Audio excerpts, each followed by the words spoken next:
Now you can listen to Radio Cayman everywhere. Everywhere. Can you hear me now? Everywhere. Everywhere. Yes, right from your Android or iPhone. Download the Radio Cayman app now on your Android or iOS phone. The Radio Cayman app is where you can listen to Radio Cayman everywhere you go. Everywhere we go, we go. Everywhere we go, we go. Find it in the Google Store, the Apple Store, or use the link at www.radiocayman.gov.ky. Yes, now you can listen to Radio Cayman everywhere.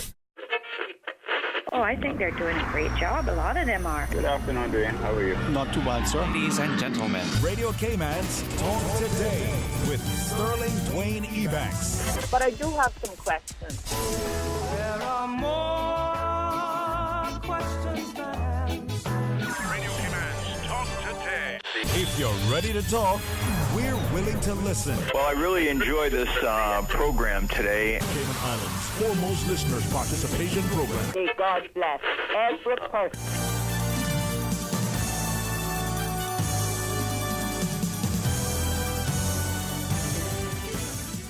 And good afternoon, Radio Cayman Nation, and a very happy Thursday to you. Thank you for tuning into your station of the nation, Radio Cayman. I'm Raymond Singh, filling in for Mr. Sterling Dwayne Ebanks. Very pleased to have joining us in studio today from the NDC and the RCIPS here to discuss the Purple Ribbon campaign and the efforts that the RCIPS have made this winter season to address our traffic and road safety issues. And then later in the show, we will be joined by the man, the myth, the legend himself, Mr. Carl Brown, here to just keep us company for the latter part of our show. As always, we do welcome your stories, feedback, and questions, and invite you to join the conversation. Simply dial 1-800-534-TALK. That's 1-800-534-8255 or 949-8037. Or you can WhatsApp us at 925-3261. Back with more Talk Today right after this very brief disclaimer.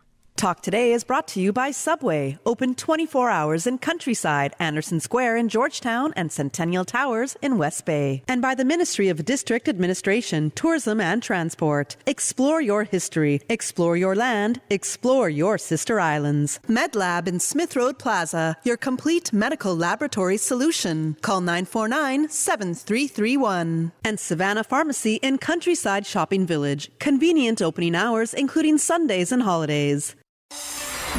Radio Cayman's Talk Today, the Cayman Islands' foremost listeners participation program.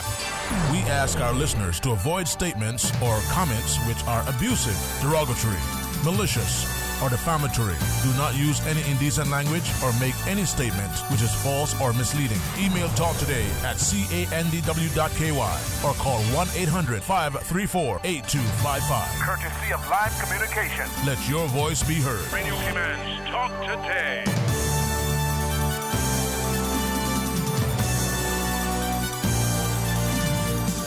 Yes, run. And welcome back to Talk Today. In case you're just tuning in, I'm Raymond Singh, filling in for Mr. Sterling Dwayne Ebanks, and very pleased to have in studio from the RCIPS, Inspector Dwayne Jones and Mr. P.C. Watts, and from the NDC, Mr. Simon Miller. Good afternoon, gentlemen. Welcome to Talk Today. Good afternoon. Good afternoon, Ray. We are, despite the seriousness of the topic that we're here to discuss today, we can still have a little bit of fun. And we do like to use our breaks to actually, get everyone laughing and jovial, and it kind of makes things happy. It's the festive season, Ray. We are supposed to have fun. It is the festive season. We're supposed to be having fun. Absolutely. Before we jump into the meat of today's segment, New Year's coming to this year's coming to an end. New Year's right around the corner. Any New Year's resolutions for yourselves? For me, no, I was never good at keeping them, so I stopped making them. The resolution was, I'm not making any more. I'm done. No, I passed on it. You passed. How long ago did you realize this was not your cup of tea to actually, make resolutions? Yeah. Oof, for a long time. Don't tell me a teenager. No, well, maybe about 20 years ago. All right, fair enough. So I have not made any since. Have you ever had any succeed? I've made some in the past, and they were at halfway in you're doing it, and then the next half of the year you realize something else. So that's why I said no. At least you're honest about it. So I just work with it, and I try to live good every single day, and that's all I do for 2022 as well and beyond. That's a win. I mean, that's still a win. Thank Good for you, you. Inspector Jones?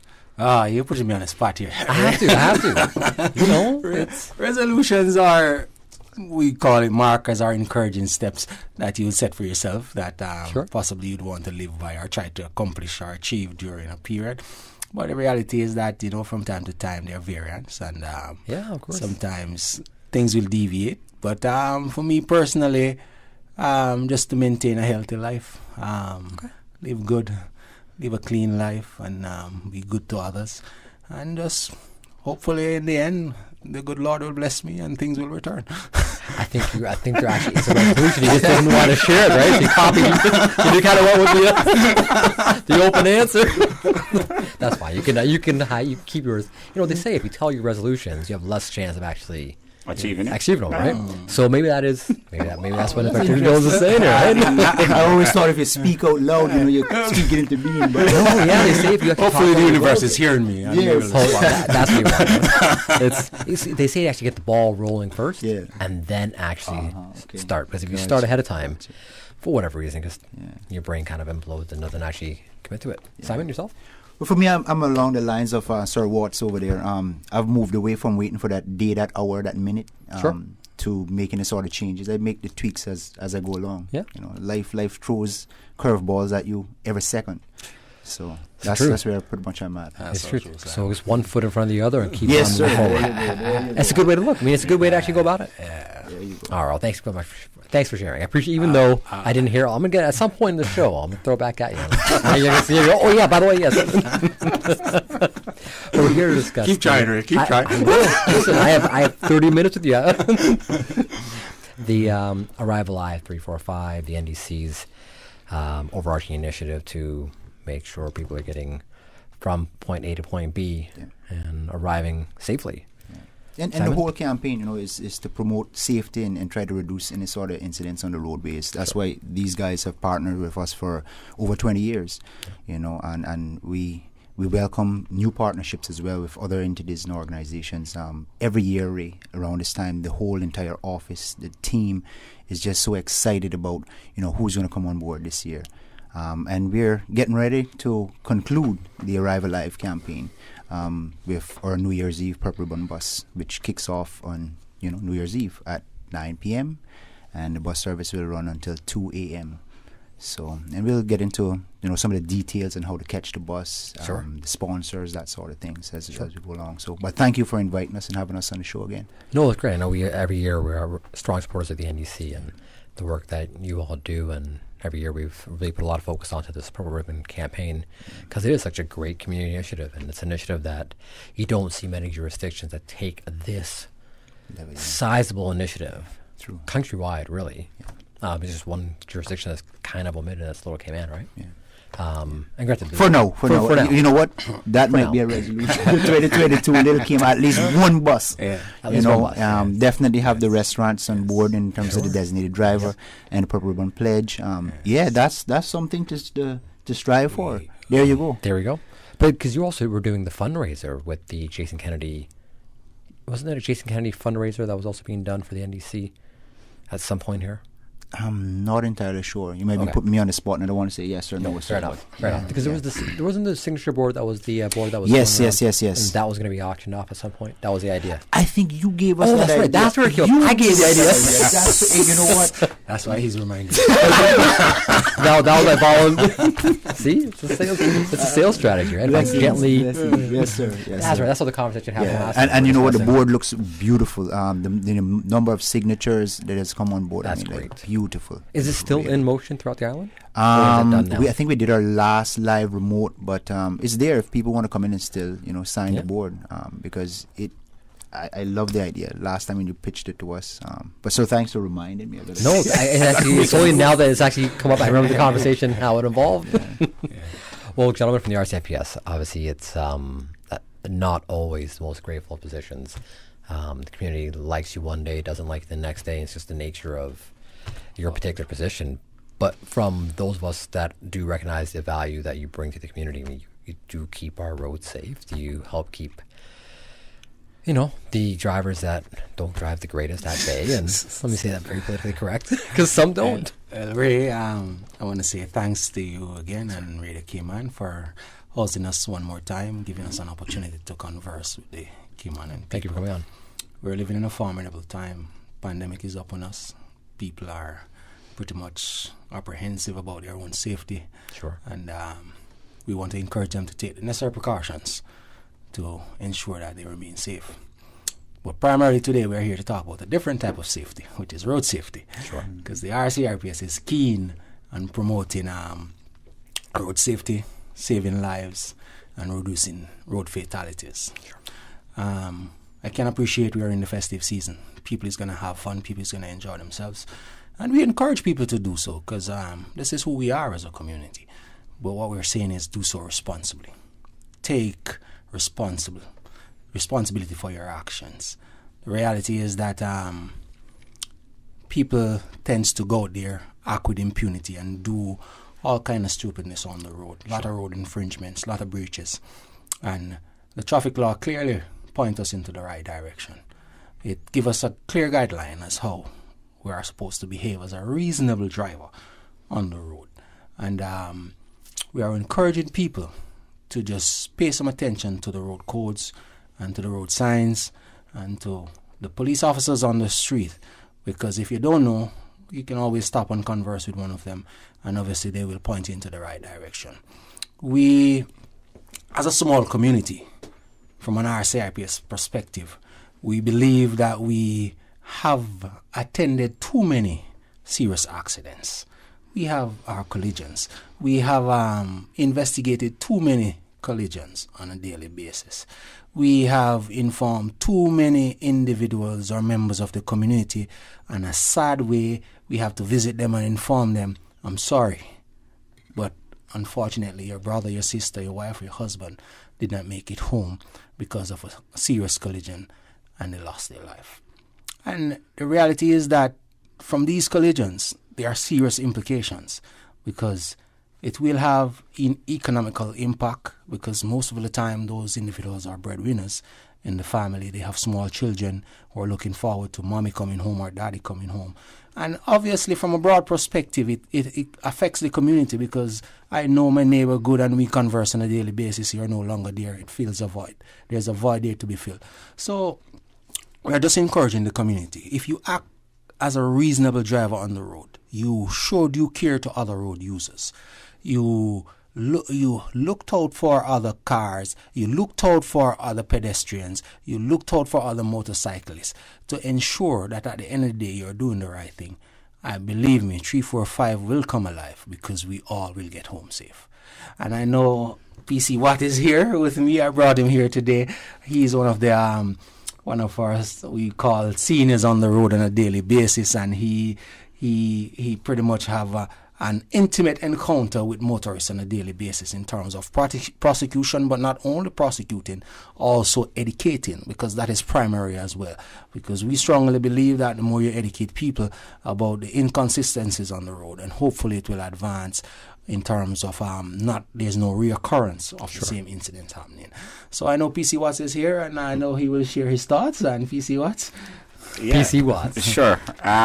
You spoke about responsibility, and it is one of the key things that I have always spoken about whenever I get an opportunity to talk to people.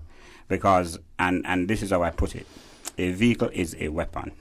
Sure. If you give a person a weapon and they're not responsible enough to use that weapon, then it's going to be havoc.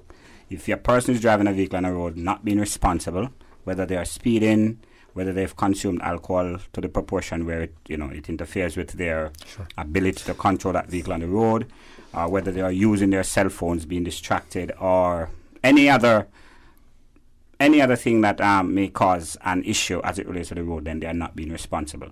And so the key thing that I've always pushed, and I hope that persons will do and continue to do for the rest of this year and into 22, is to be responsible whenever they get behind the wheel of a vehicle.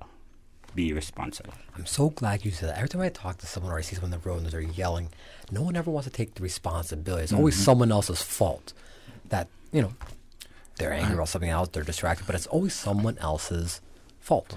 And just to compound PC what's point there, he makes such a valid point, because the reality is that if we all, in everything we do in life, take responsibility for our actions and take due care to others, then obviously we will have a better structure in terms of how things happen, and we will minimize the impact in terms of damages to others. Sure. So it is quite important for us as individuals to be responsible and to know or take keen in terms of how we act on a daily basis. And more importantly, on the, more of significance in terms from a road perspective, when you're on the road, you have to remember you're not the only person out there. There are other road users as well, and the road is saturated with cars as we can take it right now. And we are very diverse in terms of there are different types of drivers we have on the street. So you have to be very keen in terms of how you maneuver that vehicle, because it's not only you on the road, you have to show due care to other road users. So it is quite important for us to be responsible in terms of what we do. And just to further send home a point, when you go to a bar and you consume alcohol, nothing is wrong with going to the bar. Nothing is wrong with consuming alcohol. Obviously, we are big people and we should be able to be responsible. But you should know when you get to that point where, okay, I only can have 1 beer or I only can have 2 beers. But when you choose to have 3, 4, 5, and then you're going to pick up the car keys, you're going to go around that steering wheel and you're going to drive that car. Everybody on the roadway, inclusive of yourself, now becomes vulnerable. And it is so much of significance that we start as a people to acknowledge the importance of taking responsibility for our actions. And until we start doing that, then the situation on this roadway will continue to deteriorate, because the reality is the police can only do so much.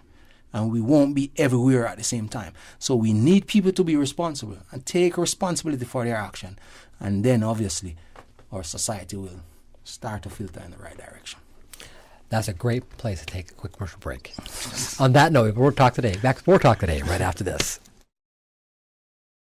Savannah Pharmacy. Shop local and get a head start on your Christmas shopping. For ladies' handbags, clothes, shoes, fragrance, candles, and cosmetics with the newest Farmhouse Fresh line of skincare. For the gentlemen, clothes, shoes, fragrances, gift sets, and toys and games for the kids. Savannah Pharmacy provides you with more than just prescriptions. Remember, they are always just around the corner with everything your family needs. And convenient opening hours, including Sundays and holidays. Savannah Pharmacy. For more information, call 946-3336. A friendly holiday reminder. You can WhatsApp your Savannah Pharmacy prescription to 929-5045. That's 929-5045.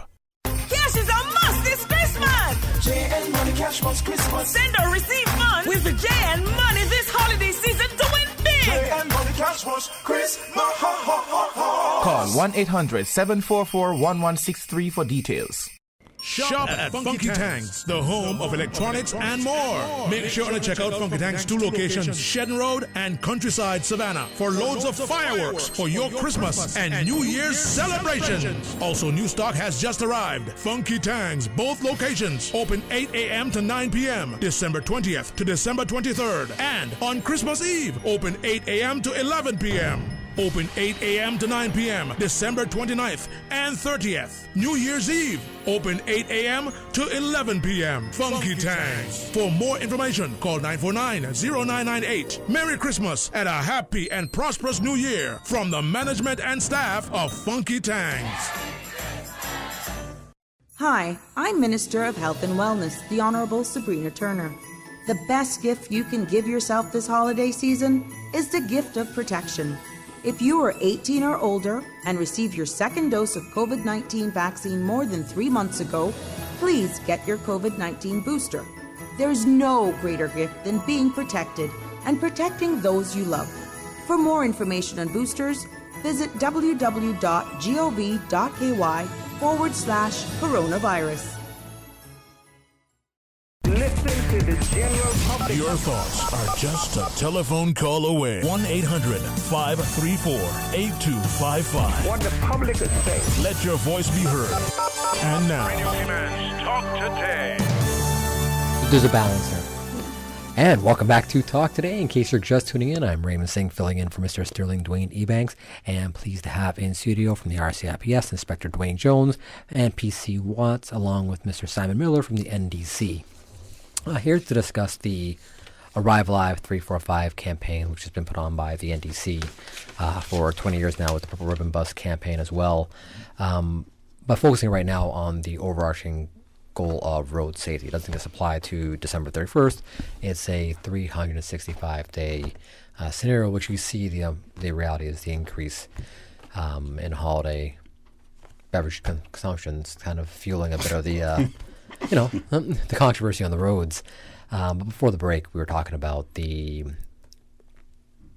primary change to any of this is drivers taking responsibility for their own care and attention when they're on the roads. PC Watts, he mentioned that vehicles at the end of the day represent a weapon on those roads. Yeah. They can cause significant damage, loss of life, injuries.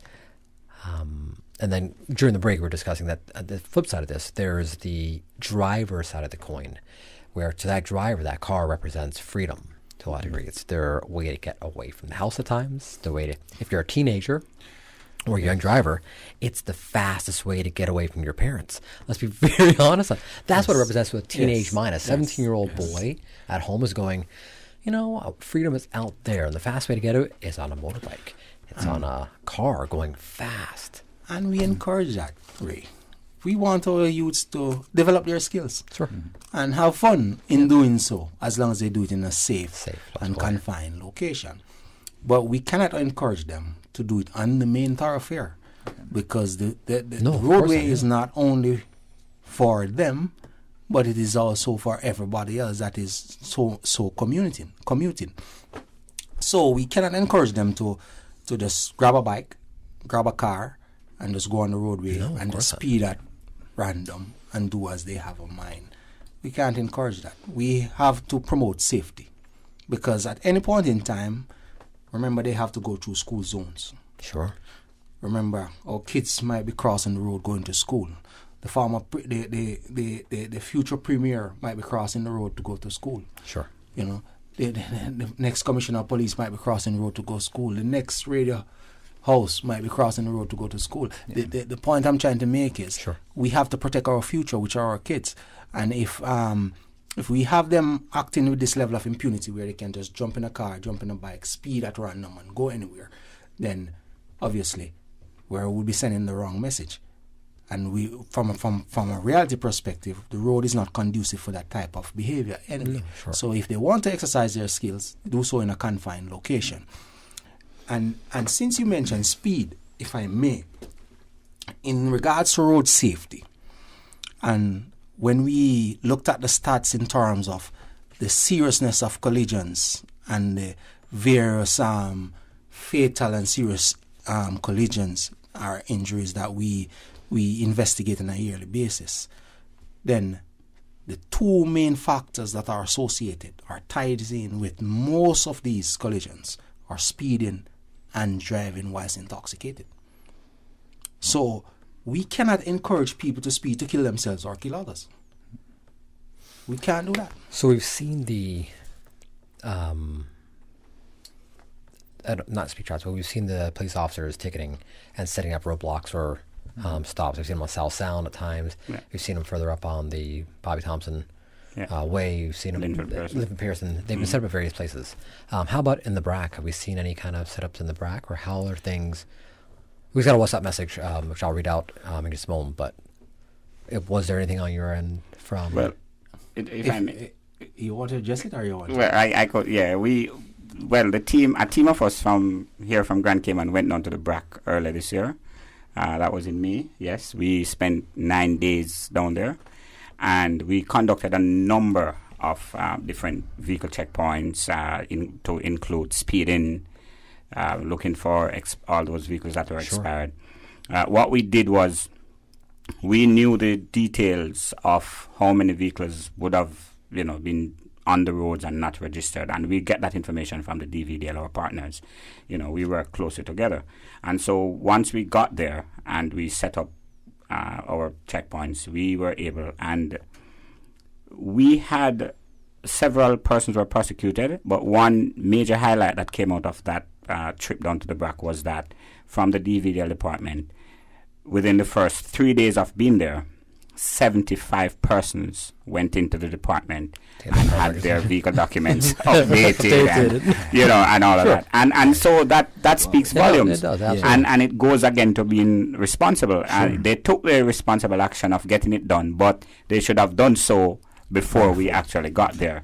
And a number of persons were prosecuted as well. So from time to time, and I'm sure the officers down there, under the leadership of Inspector Ian Yearwood, who was the previous Inspector of Traffic, correct. They are doing their own, operation and stuff to combat those offences down there as we speak. Yes. Yep. Yeah, and just to broaden that, Operation Quaker, which falls under Operation Guardian, is a broad or strategically structured from an organization perspective. So it covers not only Georgetown, and it covers not only Bordentown or West Bay, but or Grand Cayman, so to speak, but it covers also Cayman BRAC.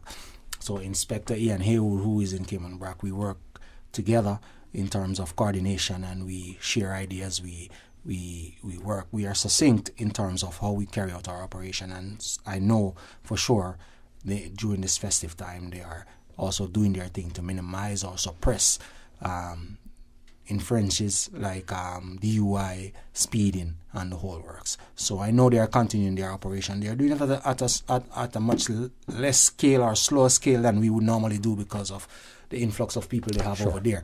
But obviously, as they would say, quote unquote, every meal make a mortal, meaning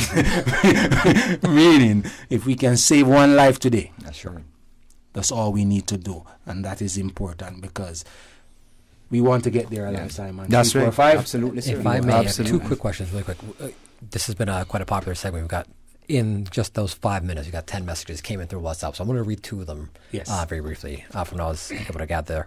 The one was in regards to speed cameras. Is there potential down the road, then it said the roadblocks, that speed cameras can be set up to just catch speeders instead of having to set up these roadblocks?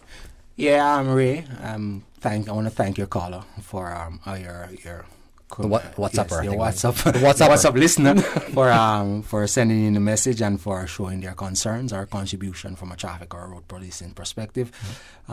We encourage them to always listen on and to provide their ideas and to help us to continue to make Cayman a safe place to live and where we all can enjoy happiness from an individual perspective.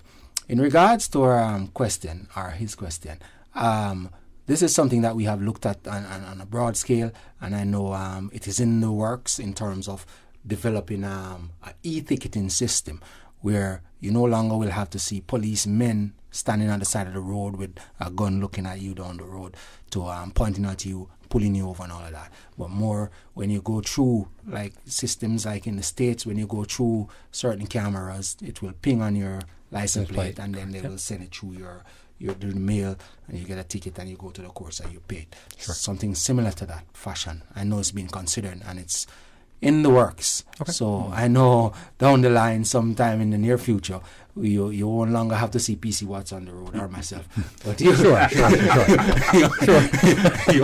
you'll have an e-ticketing system. What he's saying is you have to hang up the AC a little more.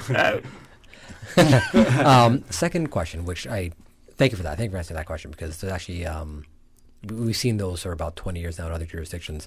Funny enough, teenagers will always cause trouble. And I remember when they first showed up in Toronto, the teenagers would go out there and spray paint them, all the camera lenses. That's just teenagers. It's just teenagers. I mean, teenagers. The second question, that was the reactive side, the punitive punishment side.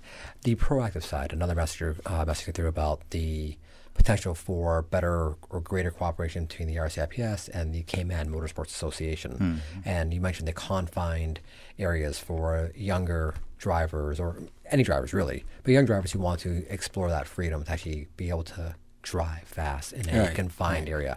Is there potential for future greater collaboration with the CMA?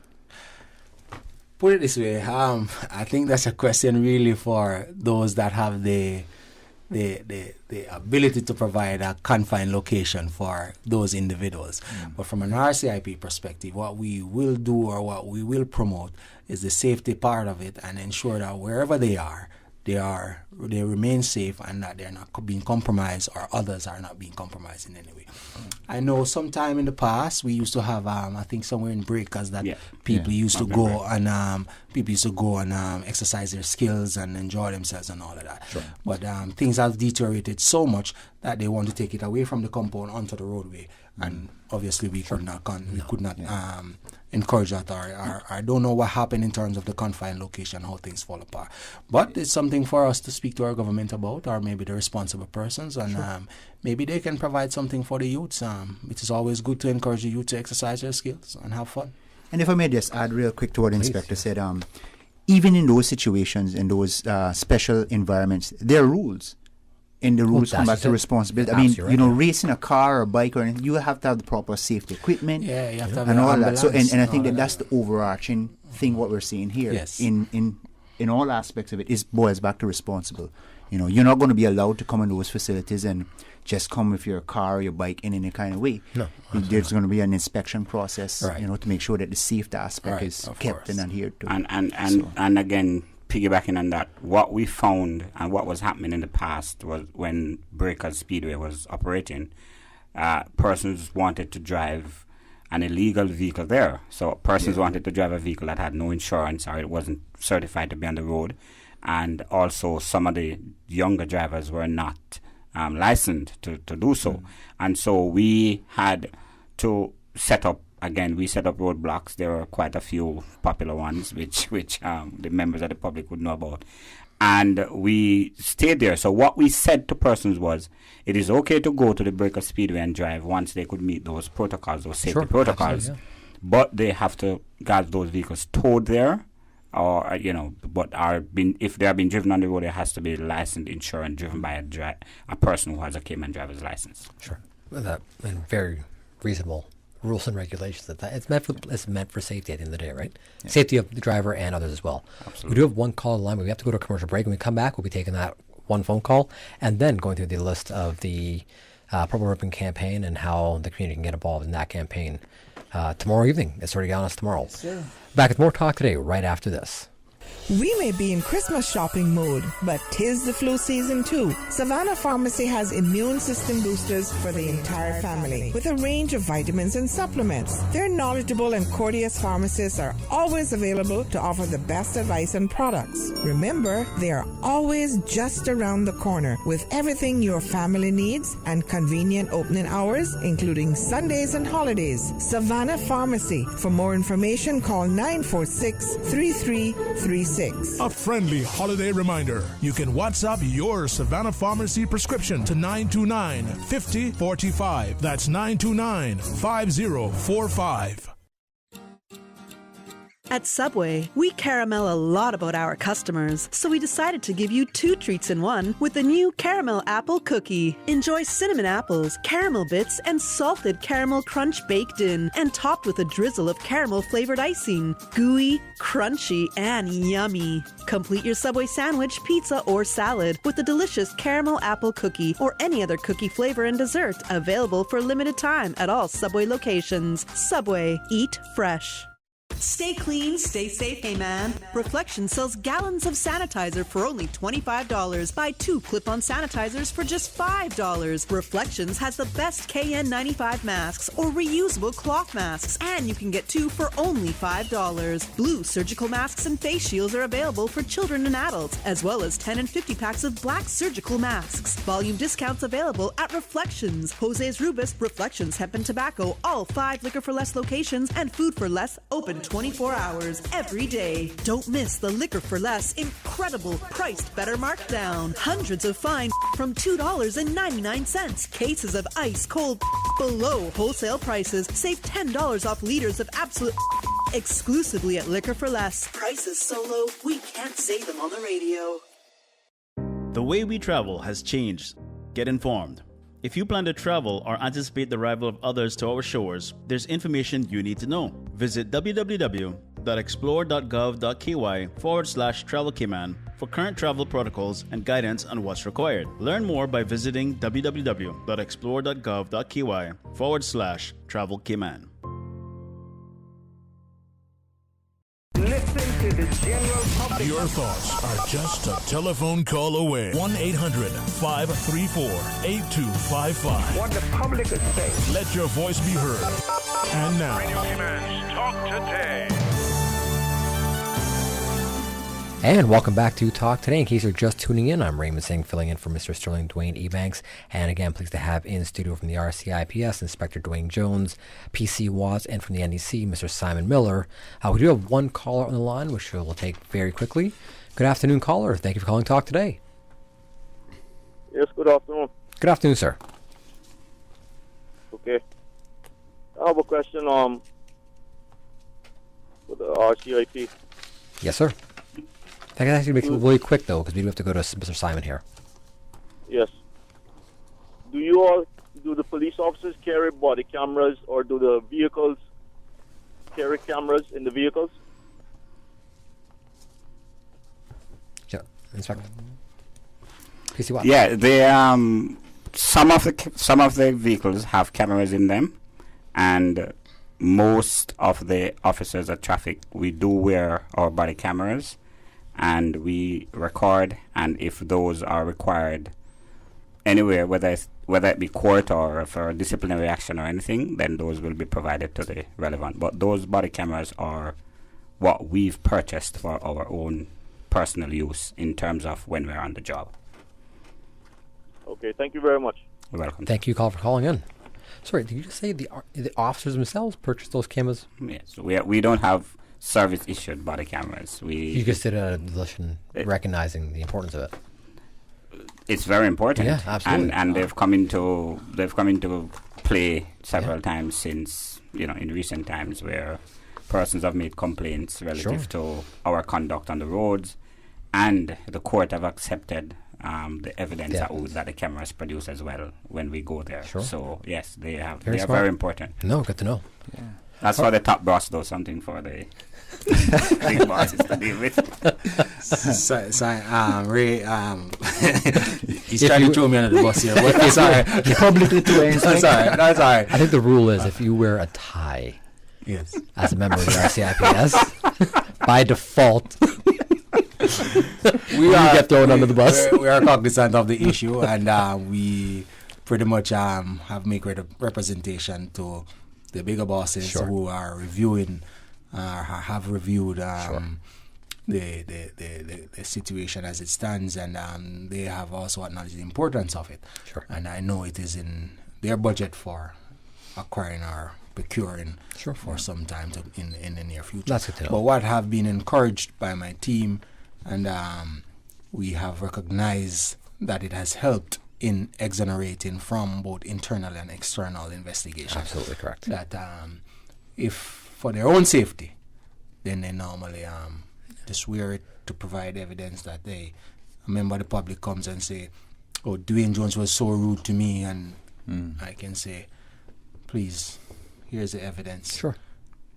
Exonerate myself or implicate myself, whichever way it might go. It's a very intelligent decision to do this. So I've encouraged my team to do that because I realize that 95% of the time we are in the face of members of the public, and in most times we are pretty much taking money away from their pocket indirectly through prosecution. And because of road infringements, and this is what we do, we prosecute where there are illegal where there are breaches.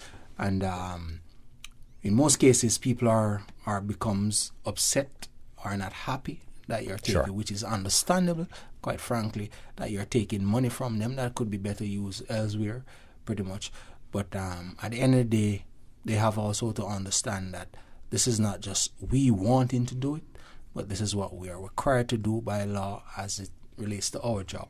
So we are in their face all the time. So it is only prudent that we try to protect ourselves as best as we can, the integrity of the organization as best as we can, because at the end of the day, we also want to protect members of the public, because if one of my officers should go there and be rude to any members of the public, then obviously the evidence will be there on the tape, and obviously internally we'll take the punitive action that needs to be taken. Or if it needs to go to court, we'll take the necessary action that will be taken. So it works on the flip side. It works on both what sides, it does for sure is allow my officers to remain professional, even if they don't want to, because the camera is there and the camera is recording. If the public knows that camera is shining as well, Yes. they're more likely to, Oh, they do, and for me, persons who have stopped, I tell them, I am recording. Yeah. So they know they are being recorded, and yes, they know right away. I can't play the fool right there, right? Yes, sir. All right, we've taken a lot of time away and from here Simon. we are, right? Speaking about responsibility again. Yeah, well, that's what it is, right? Yeah. That's what it is. Awesome. Yeah. So, Simon, we have the Purple Ribbon Lost. Yes, sir. tomorrow. So, New Year's Eve is just hours away, and just want to remind the public, and encourage the public to be responsible. Leave your cars at home. The buses are free of charge between 9 p.m. and 2 a.m., both here and on Cayman Brac. There's 4 buses on Cayman Brac and 10 buses on Grand Cayman, all running strategic routes. So the whole idea is no matter where you are on the island, you should see a bus within 20-25 minutes. They'll pick up at major bus stops, local bars, restaurants, or anywhere around the strategic route. You'll see a bus with a purple flashing light. Flag it down, get on board, and it takes you to where you need to go. And we're just encouraging people, leave the cars at home. Let's reduce the traffic, reduce the possibilities of any sort of incidents. We know that these gentlemen and their team will be in full force. You don't want to bring in the new year with any sort of fatalities, no DUIs, that sort of thing. Sure. Go out, be festive, but do so responsibly. And we can't thank our sponsors enough. CG, Brit-K, Island Electronic Security and Monitoring, Napa Kirk Motors, Blackbeards, Heineken 00, Maples Group, Cayman National, NRA, Rotary Central, Grand Cayman Islands, DART, Consolidated Water, Saxon, Rubis, Cayman First, the Ministry of Health and Wellness, for our minister's support, Department of Planning, Lands and Survey, Mr. Woody Foster, the Foster's Group, thank you. CUC for assisting us with getting up all these wonderful flags that we have all over the place. Mr. Benjamin Borden, and a host of bars and restaurants who have come on board to offer free non-alcoholic drinks, for the evening for you being a designated driver. We have over 100 between here and the sister islands, so we can't really thank everyone. We thank our support of the RCIPS for years and years of sticking by us and bringing our message along with theirs to our culture, our community.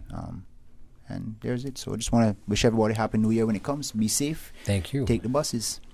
Absolutely, take the buses. And then you can visit the ndc.ky. See the full bus routes? Yes, okay. Yes. You can also, our partner, Compass Media, who's been on board with us, you can visit their social media pages, their website as well. I think the RCIPS has, Ms. Julianne, I think, posted on your guys' Facebook as well. So, yeah. I mentioned this comment in passing last year.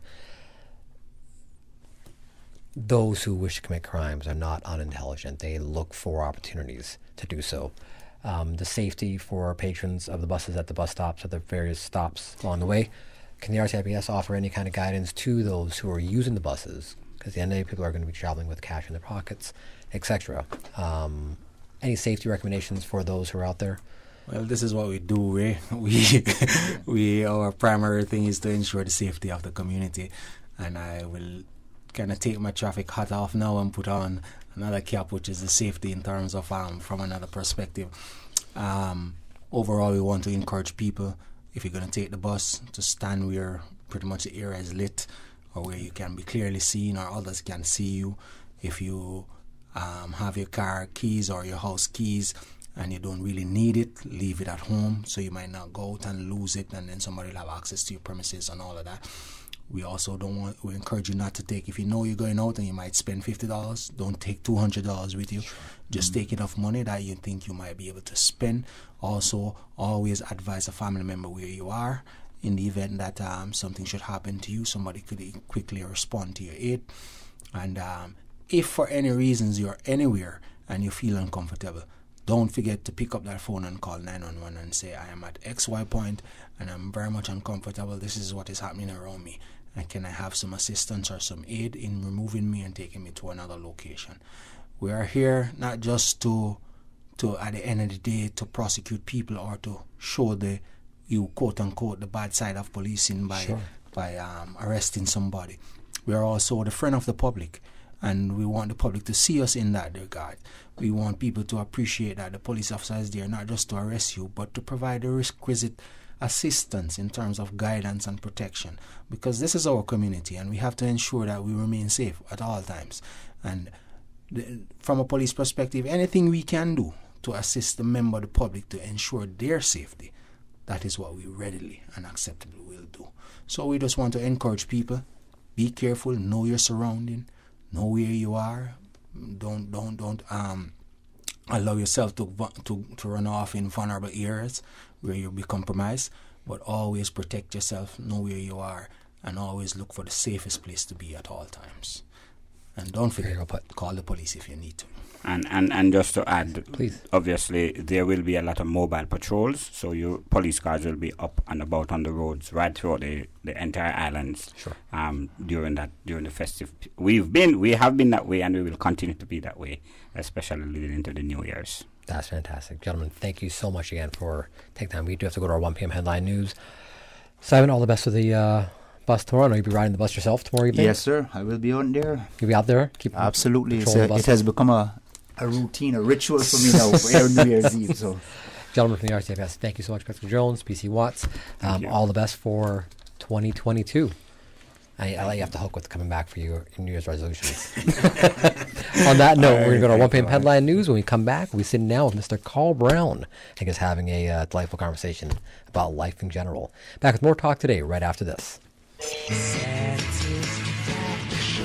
Satisfaction is guaranteed 24 hours a day, whether it's music or information. From Grand Cayman to Cayman Brac to Little Cayman, we've got you covered. You ever hear a thing like that? Radio Cayman in the Cayman Islands. Today's biggest news. Radio Cayman. Your voice, your choice. Local, regional, international. This is Headlines from Radio Cayman's newsroom. Today's biggest news. Government reported 361 new cases of COVID-19 on Wednesday, 78 in travelers and 283 from the community. There have been 44 confirmed cases of the Omicron variant in the Cayman Islands. In addition, 4 COVID-19 patients were hospitalized in the Cayman Islands as at midnight on Wednesday. In international news, Iran on Thursday announced it launched a satellite carrier rocket bearing 3 devices into space, though it's unclear whether any of the objects entered orbit around the Earth. The state TV report, as well as others by Iran's semi-official news agencies, did not say when the launch was conducted nor what devices the carrier brought with it. However, the launch comes amid difficult negotiations in Vienna over Iran's tattered nuclear deal. More than a year after the vaccine was rolled out, new cases of COVID-19 in the U.S. have soared to their highest level on record at over 265,000 per day on average, a surge driven largely by the highly contagious Omicron variant. New cases per day have more than doubled over the past 2 weeks, eclipsing the old mark of 250,000 set in mid-January, according to data kept by Johns Hopkins University. The fast-spreading mutant version of the virus has cast a pall over Christmas and New Year's, forcing communities to scale back or call off their festivities just weeks after it seemed as if Americans were about to enjoy an almost normal holiday season. Thousands of flights have been canceled amid staff shortages blamed on the virus. Those are your latest headlines. I'm Shana Gallego. For the latest in news and information, follow Radio Cayman on social media, Facebook, Instagram, Twitter. Download the Radio Cayman app or log on to our site, radiocayman.gov.ky. Make New Year something to celebrate. Be smart, drink responsibly, and get home safe. Designate a driver or ride free on the Purple Ribbon Bus. Visit www.ndc.ky for bus routes and times. This message is brought to you by DART, Jake Scott, Greenlight Re, CNB, Morant Ozanes, EK, NDC, and Radio Cayman. BRAC sponsors include BAAM, BRAC Against Alcohol Misuse, Pat's Kitchen and Bar, Scott's Development Company, Cayman BRAC Power and Light, and Star Island Restaurant. Listen to the general public. Your thoughts are just a telephone call away. 1-800-534-8255. What the public is saying. Let your voice be heard. And now, Radio Cayman's Talk Today.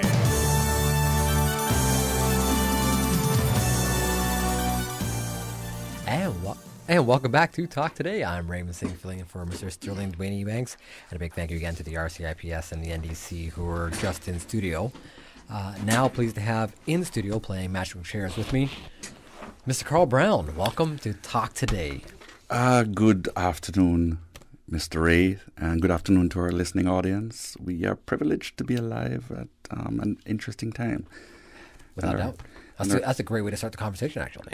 We are very privileged to be alive in a very unique time frame. With all of what transpires in the world around us and what we have access to in terms of ongoing news by the minute, we understand that we are speck geographically, but we are not quite a speck because Cayman is significant in its activity and its its decision making, and its so in looking at all that surrounds us, sea of challenges, we are a little ray of hope because a lot of how we live here is the envy of the world, in spite of all that's taking place. No, absolutely correct. I mean, without a doubt. I mean, we've made the comment on our show before that Cayman punches very high above its weight class in terms of everything for the size of our jurisdiction.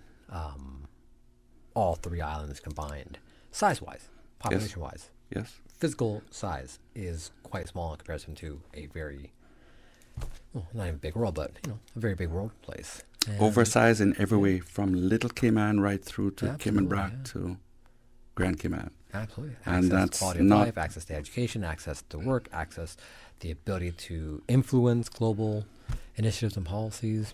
There's no shortage. And you're talking about the perspective as of now, sure, and today, and I am thinking of the review of history where you're absolutely right. Where Cayman Brac is the Cayman Islands hold the record for the largest number of qualified seafarers in the world. Absolutely.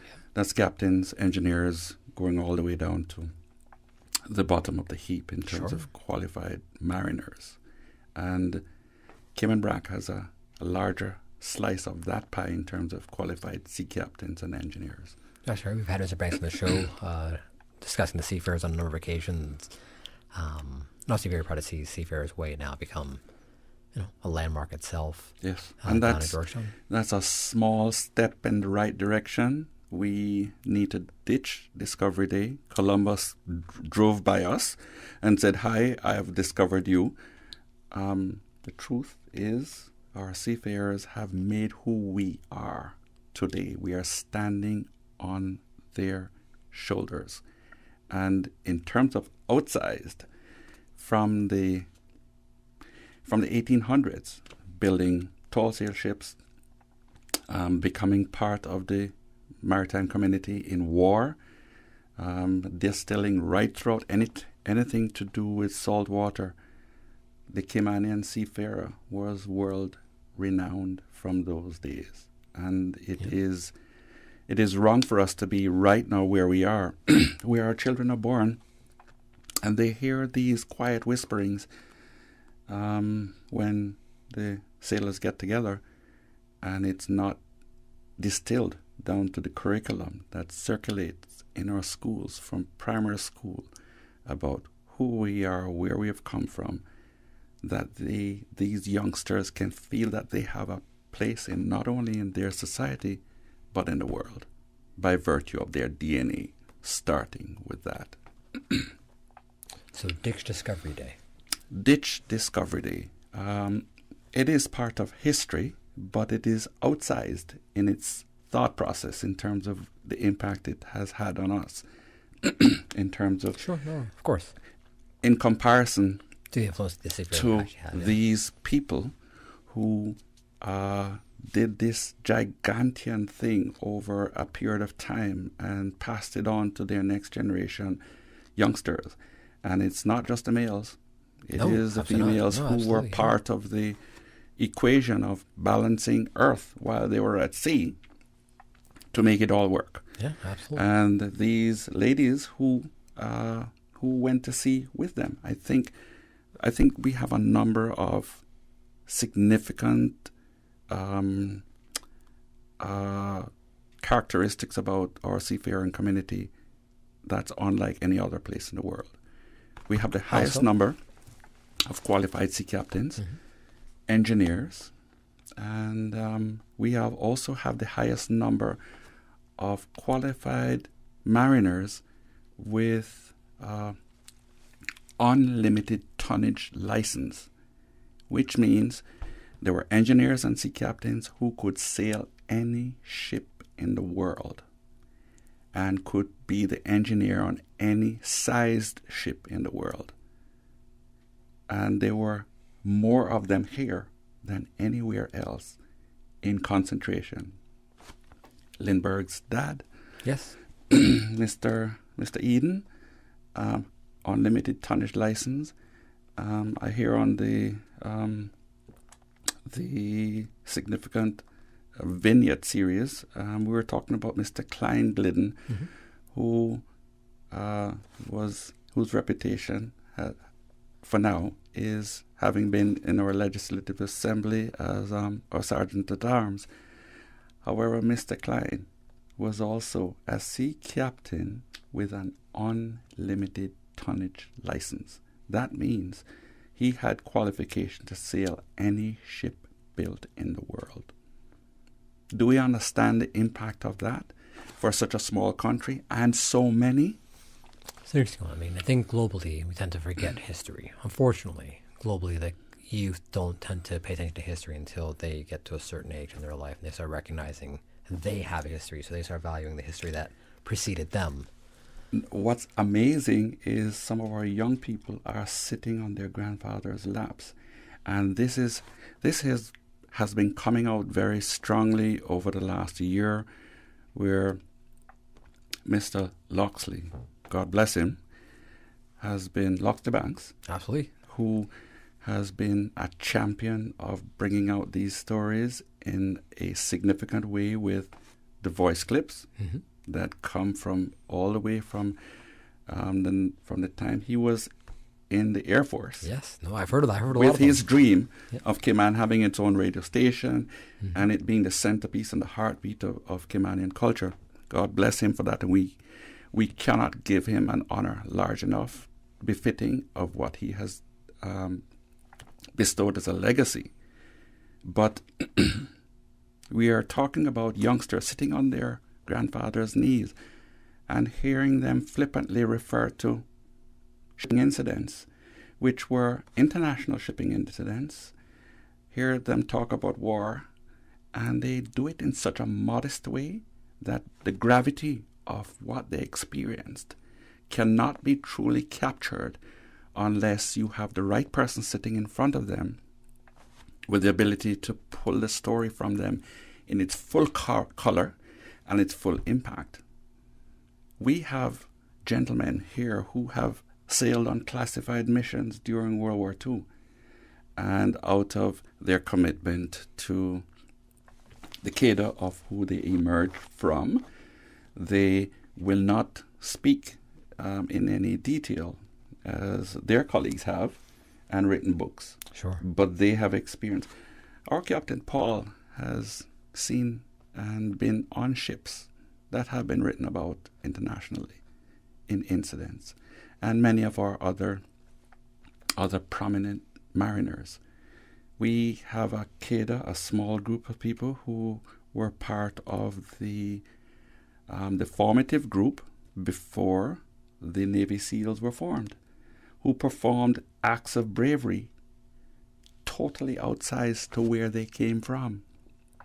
I'm trying to remember if it's Mr. Connolly from East End, who was part of the Navy SEALs. He became a pugilist in his later life. Sure, he became a what? A pugilist, a boxer. Oh, yeah. What is a pugilist? Yes, that's an old term for... That is a term that precedes my time, I think. Yes. Pugilist, all right. But he was part of a cadre who were the formative unit that then evolved into the Navy SEALs. And he came from here. And we are talking about mariners who ended up in the royal household because of their maritime skills. Those stories are too important for them not to be written in the detail that others write about theirs, and be placed in front of our youngsters from the time they can read, that they understand that they have blood flowing through their veins, that does not deny them their rightful place in society, one, and should propel them to be ambitious, to be able to do and stand on their shoulders proudly. A number of interesting other aspects of our mariners. They went to sea to earn a living, to make sure that their families were taken care of, and they did so at great peril to themselves. So some of these young men lied about their ages to go to sea, and they successfully lied and went to sea 4 years before they were chronologically by years qualified to do so, because they had the skills. So they passed those tests, sure. And they had the physical build, which suggested that they were not 15, they were not 14, they were not 16, they were 21. And some of them went to war and did things that youngsters should only be reading about. They did them in real life. These are the youngsters we are looking at. Some of them, unfortunately, passed away in the midst of their teens, blown up by torpedoes and on the far side of the world. And we know about them because the records that were kept by the U.S. Navy and the Royal Navy and the other avenues of services that they served. Another little aspect to do with that is, and very relevant to our current scenario, is we have youngsters who went to sea, who went to Miss Gwen Bush in South Sound and secured her approval, who submitted themselves to the vaccination process, some of them getting up to 9 vaccines in order for them to go and traverse around the world and survive smallpox and diphtheria and malaria and all of those. And a good 1/3 of those gentlemen were underaged and were not eligible to accept vaccinations because they were not eligible by age. They were 14, 16, 15 years old, but they wanted to go to sea, and they took the pain of vaccinations that were at that time not as well refined as the ones that we do have now. So is it for the lack of other available options on mainland and the potential for economic opportunities overseas? It is a little of both. Okay. First of all, we had limited industrial activity. Sure. We had limited business activity except for what the land yielded. And many had the DNA of coming from sailing heritage, from our British cousins.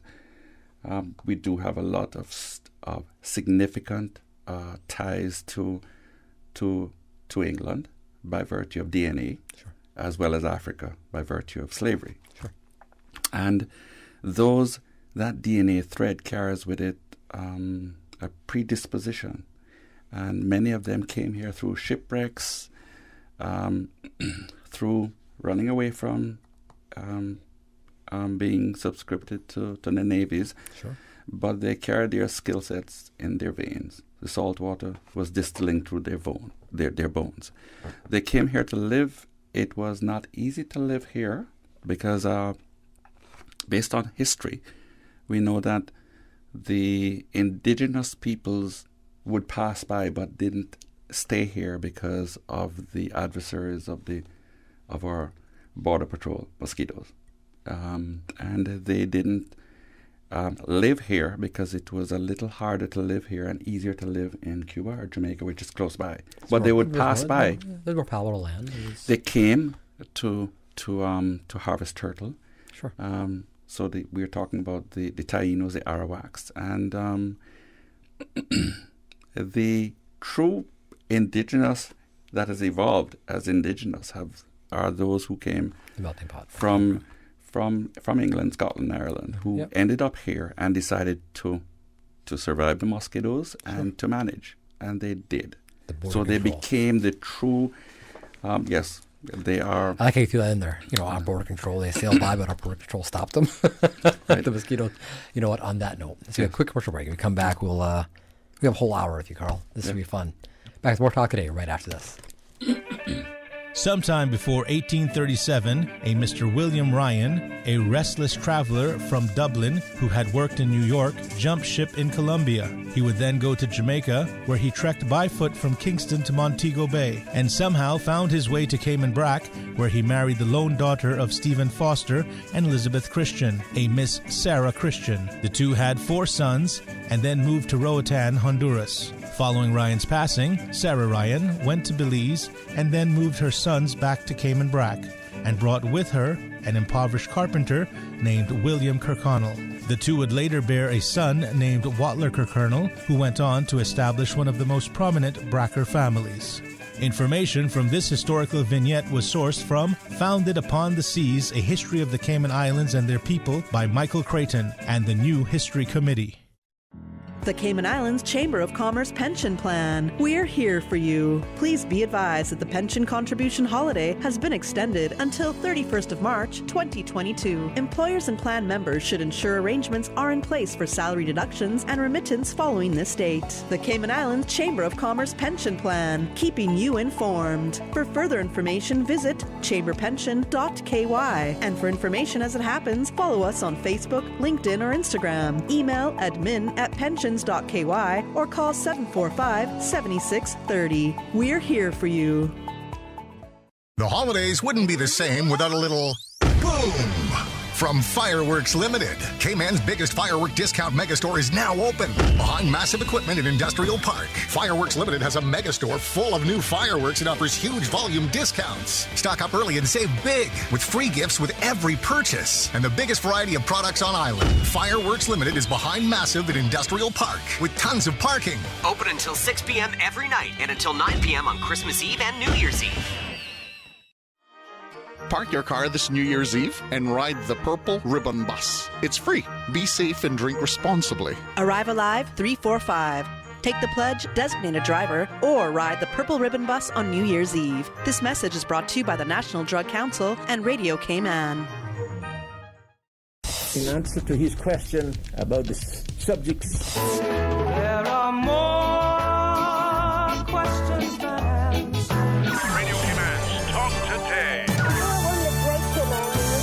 oh, what a compliment. For that, I thank you. What a compliment. Listen to the general public. Your thoughts are just a telephone call away. 1-800-534-8255. What the public is saying. Let your voice be heard. And now, Radio Cayman's Talk Today.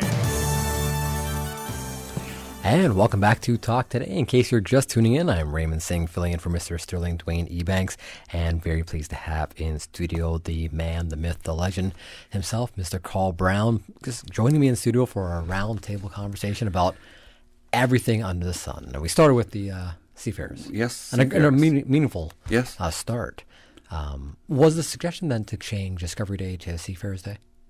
Is that the... It's in the air, and I would like to push the cart and have that engine roll over and be ignited. Sure.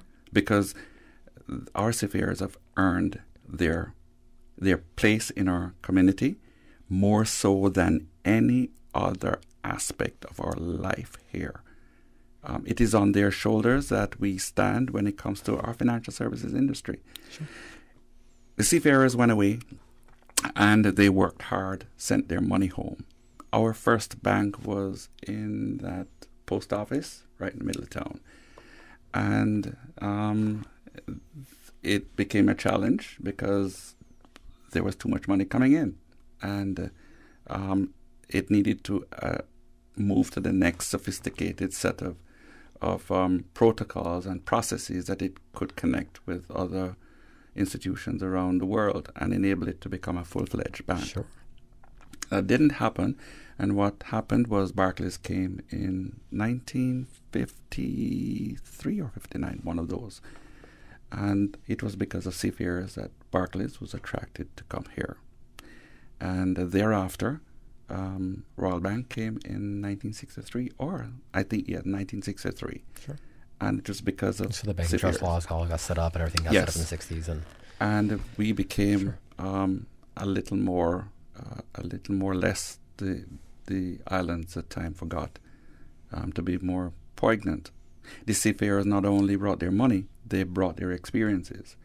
They went to the Open University on the seas.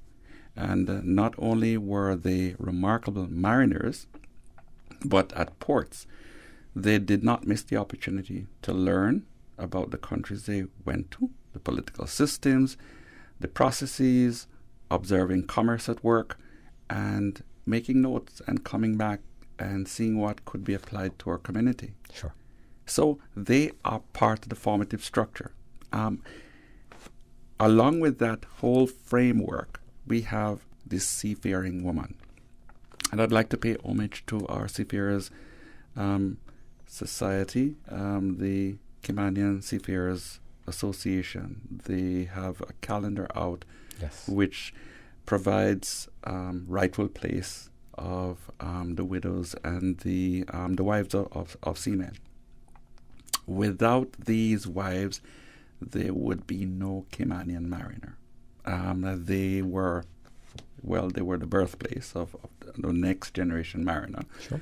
They were the anchor in terms of enabling youngsters to feel confident to go to sea and return, their moms, their wives, their sisters.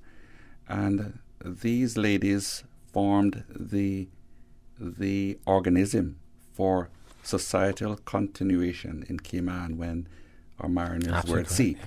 They took care of children, they took care of the money, they continued commerce, and they were the underpinning of whatever there was in terms of administrative government and governance. Sure.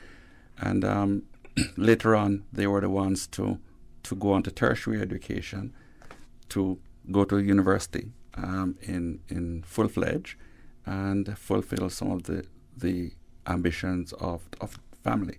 But the women who stayed home became everybody from architect to money manager to dictator to teacher to instructor to farmer and to batten down during hurricanes.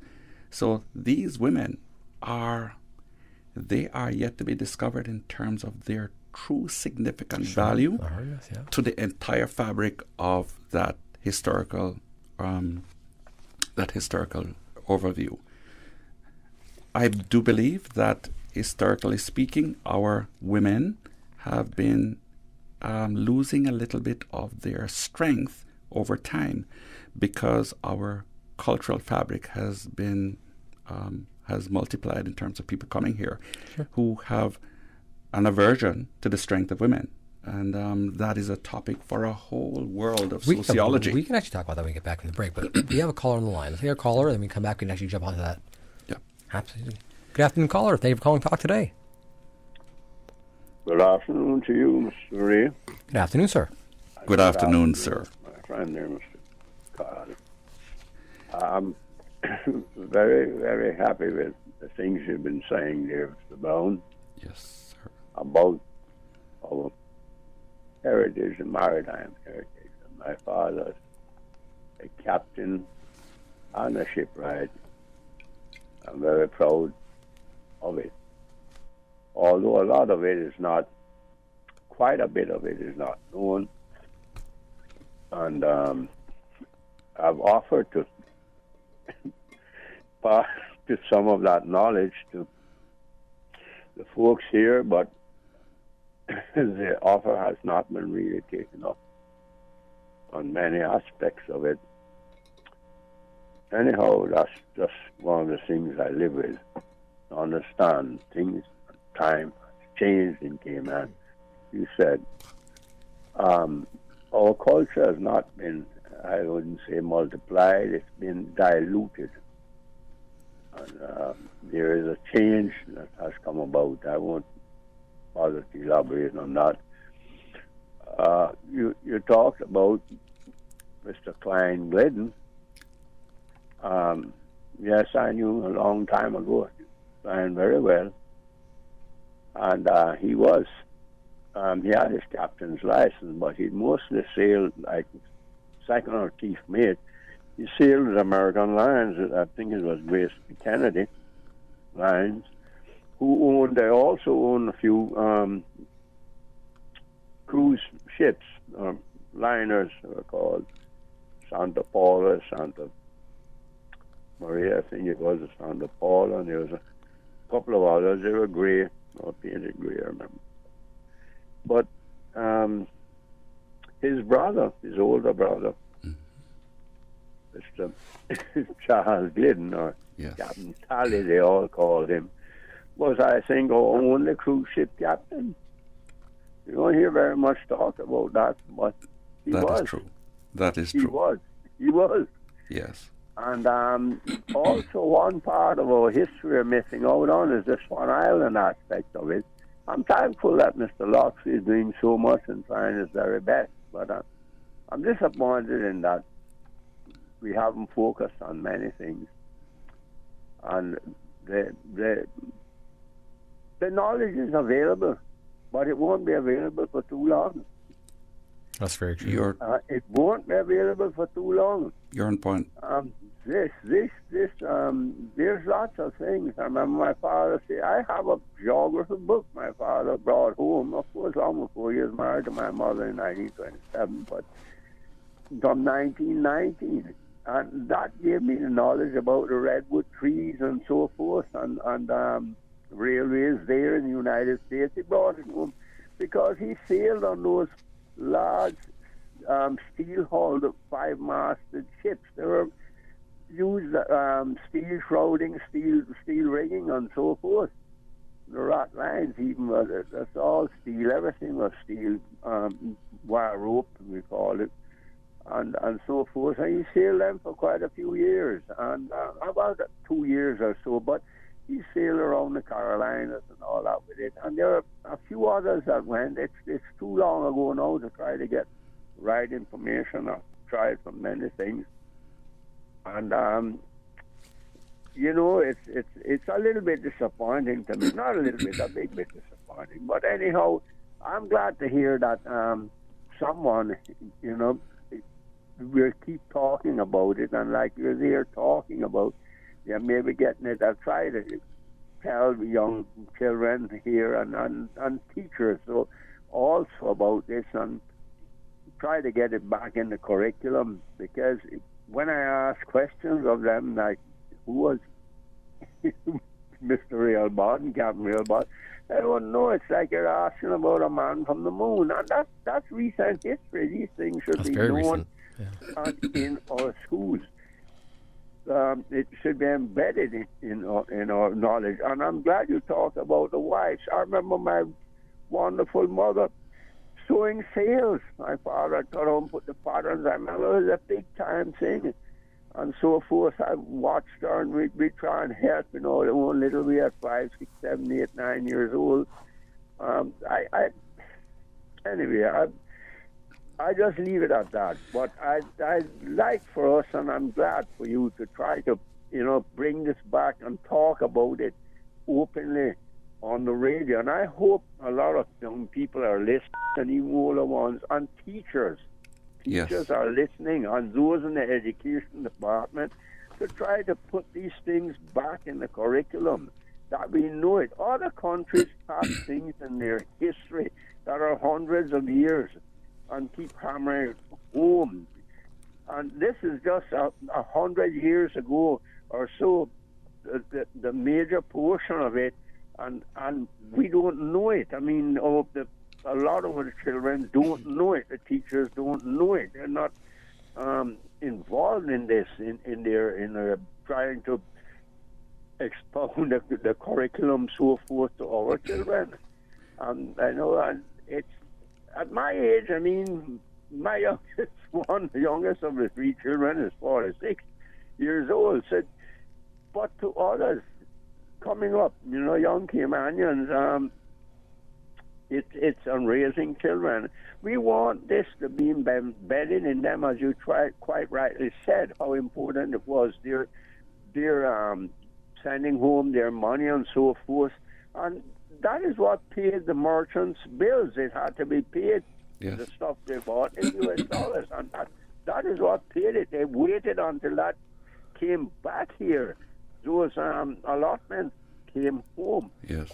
Here to pay that, even pay the civil servant's salary. Sometimes they had to wait on that. You can check it out. You don't have to believe me. That is a fact. Thank you very much, gentlemen. Mr. Mickey, thanks so much. Mr. Mickey, we cannot thank you enough. And you hit a point on the head. Our teachers, before they teach, need to be taught. They need to be taught about who we are. And because a lot of them... culture, what is important to us. And this is not their fault. They're coming with their education from whence they have come. But their education has not been rounded out in order to deliver all that they could to our youngsters, because they have not been taught about who we are. And as such, it is ignored. Perhaps there should be a private class that goes around that involves yourself, Mr. Mickey, as well, to go around and actually teach these classes to There needs to be a curriculum for incoming teachers that they will have an understanding about the land they're coming to speak to. And if we do not do that, we will be losing another generation of Caymanians, youngsters, who are devoid of understanding how historical the places that they're walking up and down are sacred territory. So, Mr. Mickey, I cannot thank you for your contribution. Your contributions. Taking my call. Thank you, sir. Very pleasant, Pappy. And a happy New Year to you, sir. The rest of the season on the New Year when it comes. Same to you. Thank you all very much. On that note, we do have to go to our 1:30 commercial break. Back with more Talk Today right after this.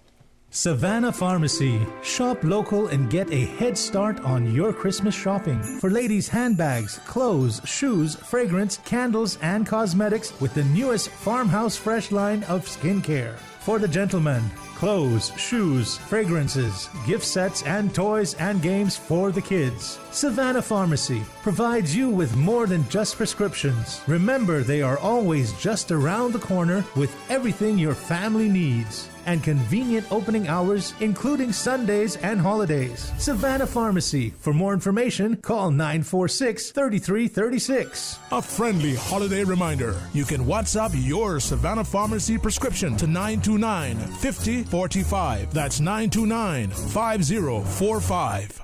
CUC reminds you to always be aware of power lines. Before operating machinery, erecting scaffolding, trimming trees, drilling wells, digging holes, or carrying out construction work near overhead or underground power lines, always check with CUC customer service team at 949-5200 or via email at service@cuc.ky to ensure your plan of action is safe. Safety first with CUC. Your Radio Cayman 6 p.m. news, Monday through Friday, is brought to you by Logic, your life connected. The Ministry of Education invites eligible Caymanians to apply for overseas government scholarships for the 2022-2023 academic year. To apply for an overseas government scholarship or learn more about the various scholarship programs, please visit the recently upgraded scholarship application portal at www.moescholarships.gov.ky. Applications close on Monday, 31st of January, 2022. Listen to the general public. Your thoughts are just a telephone call away. 1-800-534-8255. What the public is saying. Let your voice be heard. And now, Radio Cayman's Talk Today. And the number who died.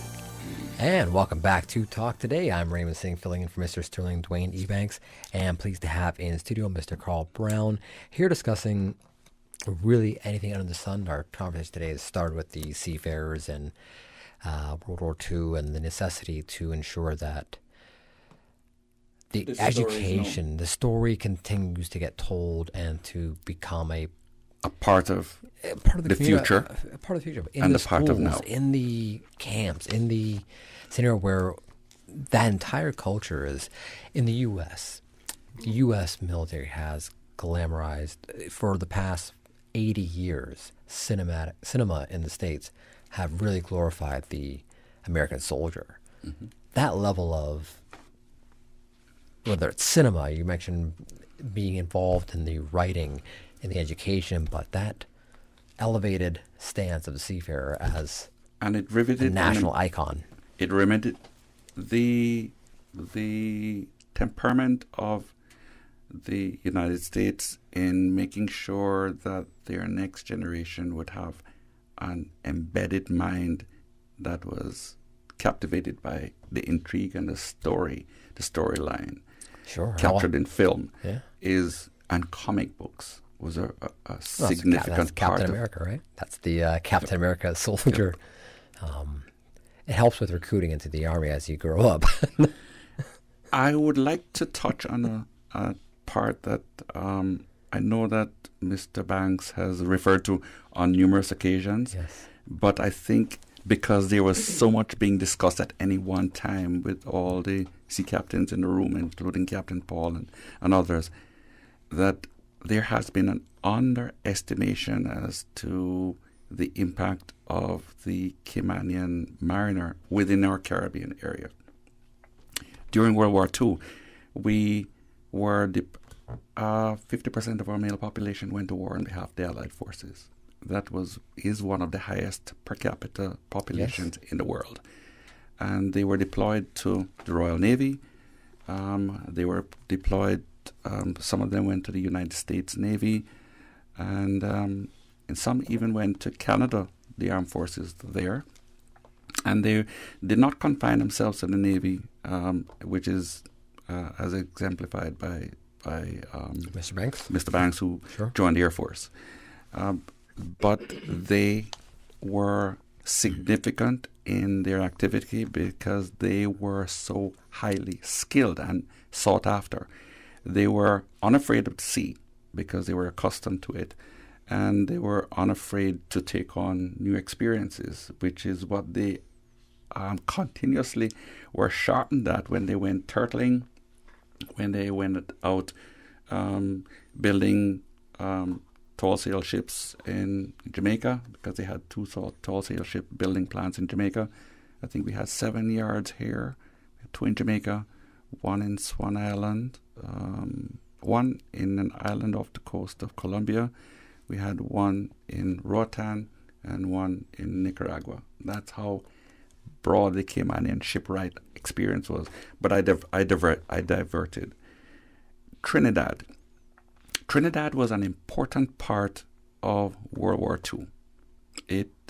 Trinidad had oil, which was critical to the continuation of the war effort, because the Germans cauterized access to Middle Eastern oil.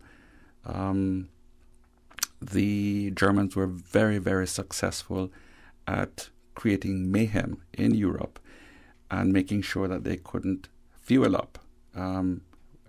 Geographically, Middle East was closer, but Trinidad was a colony of England, and nearby Venezuela was a part of where the British would get their oil transported across the Atlantic. German U-boats wreaked havoc. There is a book that has been written. The book is now out of print. I bought me a second-hand copy of it. It's called The U-Boat War in the Caribbean, and it's written by Gaylord T.M. Kelshell, who is a remarkable historian out of Trinidad. And where do we fit into that? A whole large group of Caymanians relocated in Trinidad to form part of the Home Guard.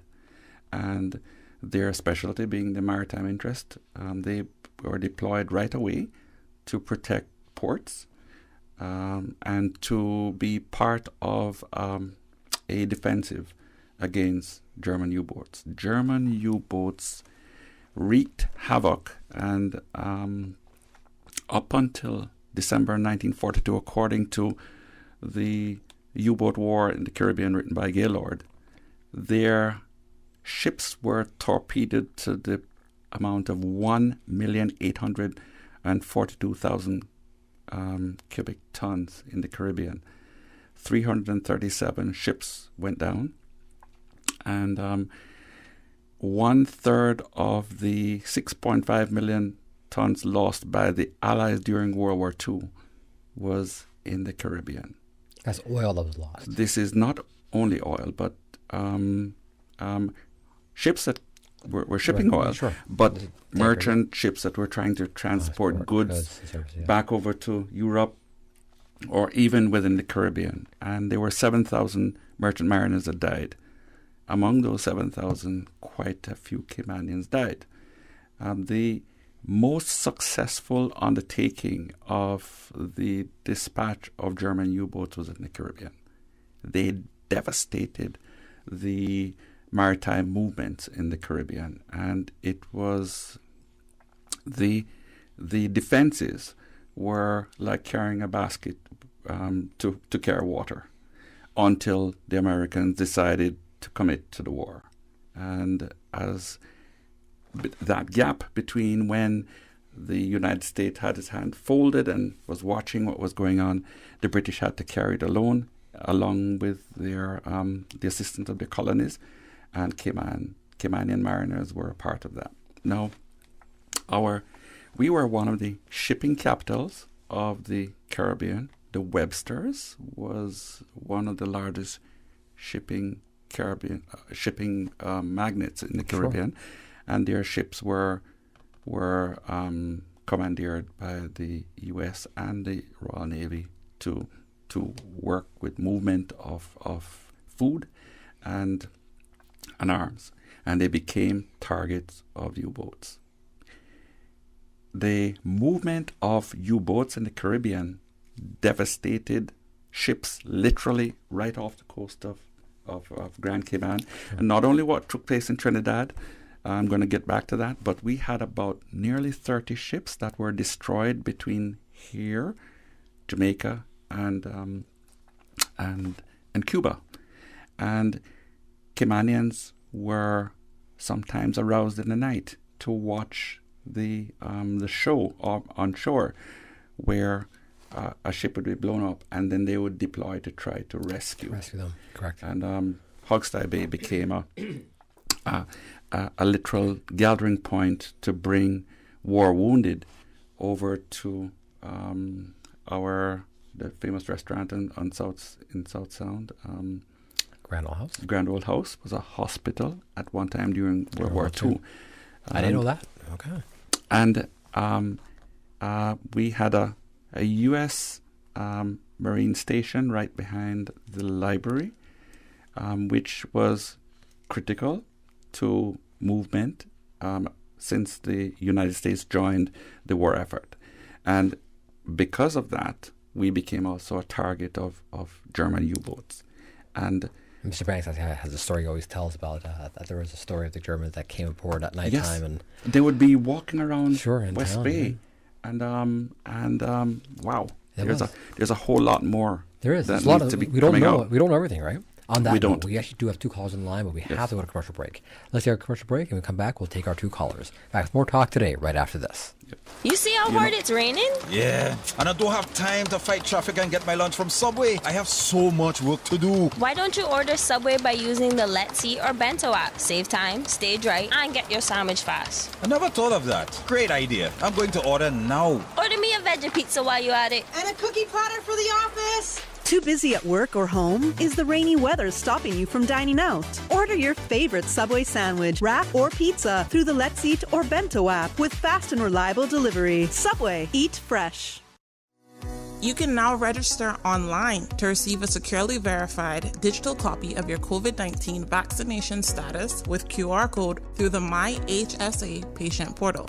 Sign up is available online and at all HSA locations. All you need is your photo ID showing date of birth and an email address. Visit hsa.ky and click the My HSA patient portal icon to get started. Since 1993, Rotary Central has worked diligently each year to provide quality bus shelters to our community. A traveling convenience to our school children, the elderly, young people going to work, guest workers, and visitors using the public bus. We, Rotary Central, help you, our advertisers, make it happen. Your marketing dollar travels a far way. Positioning your message, your product, your services, your presence in over 83 bus shelters. Every dollar you spend, every advert you place helps to build another bus shelter, providing modest comfort for Cayman travelers. Reserve space now on the only billboard medium in the Cayman Islands. Email rotaryshelters@gmail.com. rotaryshelters@gmail.com. The Bus Shelters, a partner in community convenience. Another inspiration program by Rotary Central Cayman Islands.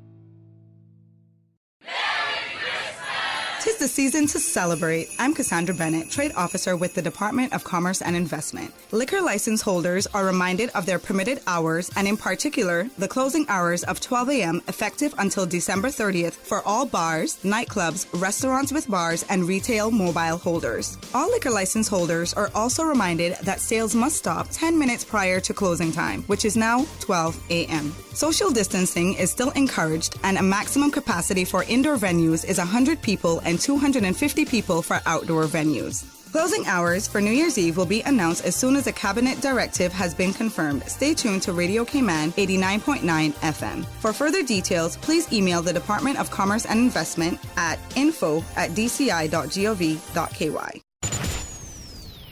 Radio Cayman News. Radio Cayman presents 2021 Year in Review. In a 30-minute long program, travel back in time with me, Radio Cayman's Carsley Fuller, as we take a look at the biggest stories of 2021, including the election, tropical storms Grace and Ida, and of course, COVID-19. Hear it on Radio Cayman January 1st and 2nd at 6 p.m. Radio Cayman, your choice for today's biggest news.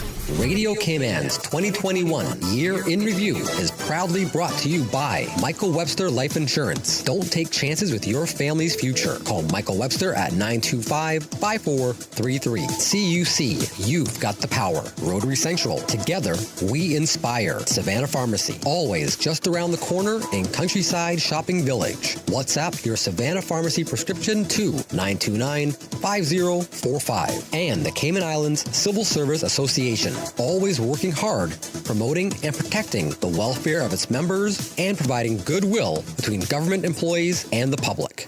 Listen to the general public. Your thoughts are just a telephone call away. 1-800-534-8255. What the public is saying. Let your voice be heard. And now, Radio Cayman's Talk Today. And welcome back to Talk Today. I'm Raymond Singh, filling in for Mr. Sterling Dwayne Ebanks. I'm very pleased again to have in studio Mr. Carl Brown here. Just the goal today was to just have Carl in studio and just going over the diversity of topics that we can discuss on any given day with Carl.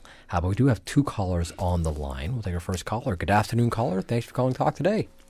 Hey, good afternoon to you, sir. Good afternoon, sir. Thanks for calling. Thank you, and good afternoon to you, Mr. Brown. Good afternoon, caller. Good afternoon. Happy New Year. Happy New Year to you, too, and to the family. Enjoying much of what you're sharing today, and I'm in my car and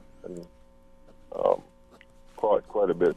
And the piece that interests me is when you start talking about the U-boats and the damage that it's done within the Caribbean. Yes. And to its people. Amazingly, that brought back memories. A few years ago, maybe back about 4 or 5 years ago in 2017, I did quite a little study on my on the whole entire U-boat experience. I was searching for information specifically on my paternal great-grandfather. And I posted about it at the time and shared, and I'm going to read a little bit about what I posted to you. But my paternal great-grandfather, Terence Theodore Ebanks, was actually blown up on one of those merchant ships, the SS Calibra, in 1942. I was always told that from a little boy. And a few other Caymanians were also on that ship. In fact, a few years ago, the Honorable Mr. Bush was in London, and he was touring one of the memorials there, and he sent back a message on his social media. He was asking people if he knew of some of the other names that were listed, but he was asking who was this T.T. Ebanks that was on the SS Calibra. And of course, we got whim of it and was able to inform him that was Terence Theodore Ebanks. who is my great-grandfather. And this is what I shared in 2017. I said, this account by a photographer. So this account that I found, Carl, and I'll be happy. And I'd like to also get the name of that author of that book that you shared. But this one was actually an account that was written by the photographer on the German U-boat 123. He actually took photos of the ship, of the SS Calibra, as it was being fired on by the German boat. And it's one of the only known recorded pieces of a photographer actually being on a German U-boat while they were attacking one of these merchant ships, and it happened to be the SS Calibra, of which my great-grandfather was on. And I wrote at the time to my family, I said, to think that my great-grandfather, I often try to envision where he would have been on this boat, and did he survive it while it was going down? Were they in the water for a long time? A lot of times I would find myself thinking, I wonder what this man was doing, or how he thought about all history, and which one of them would have been my grandfather, and the whole nine. So it says, this account by a photographer on the German U-boat 123 that sank the SS Calibra in 1942 brought tears to my eyes to think my great-grandfather may have survived the initial attack, only then to be left in the frigid waters in the North Atlantic on a lifeboat is hurtful. I'm glad my grandfather and his siblings passed away thinking that their father went quickly. War is horrible. The pictures of the SS Calibra in battle and then sinking actually made me envision where he would have been on each one of these photos. And the photos were, it recorded SS Calibra sunk by the U-boat 123 Hardengen. All 45 sailors lost northeast of Bermuda. It is written, this particular account, Carl, was written by Eric T. Weiberg. And there's actually a website here that people can go on to. It's www.uboats with an S plural, uboatsbermuda.com. I think this particular gentleman was stationed in Bermuda at the time, March of 2014. And it goes on and gives a historical detail about where this ship was built and how it became called the SS Calibra and the whole nine. But very interesting story, and I share and echo what you said, Carl, that we have done not a very good job, like in some things and in many things that pertain to our the Caymanian life, but in terms of our history and being able to pass it on to our young people. I had to go searching for this versus, there being a recorded history of Caymanian lives that were lost in these kind of situations, and save for our seamen and those with knowledge surrounding that. It would be lost. We wouldn't know. And an integral part of nation building is obviously knowing your past, your history, and knowing what foundation you stand on, so that when others come and knock you, there's a bit of cement there to hold you and remind them that you are with worth and with value. So thank you for coming. I thank you, caller. You are profound. It sends chills through me, understanding exactly what you're reflecting on regarding your grandfather in the water and what he felt, because I hear and can echo that the same kind of scenario in my wife's family, who lost an uncle to a U-boat. But caller, you can look up the U-boat war in the Caribbean, and it's by Gaylord T.M. Kelshaw, and it tells you significantly of a lot of the theater of war that occurred in the Caribbean that is not spoken with the degree of clarity and forcefulness as it should be, and our relationship to it. How many of our people have died in the theater of war in the Caribbean? And I thank you very much for your story, because it reflects a lot of what has transpired here. Caller, thank you again for calling in and for sharing your story.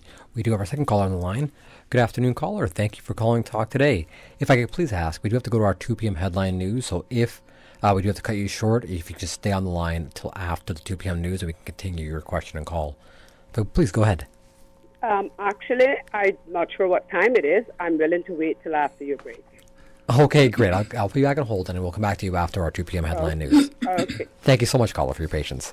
So, Mr. Brown, obviously, we started today's conversation with a very open part of what we want to talk about, and you've inspired some really heartfelt calls that have come through. Our seafarers deserve the rightful place in their society.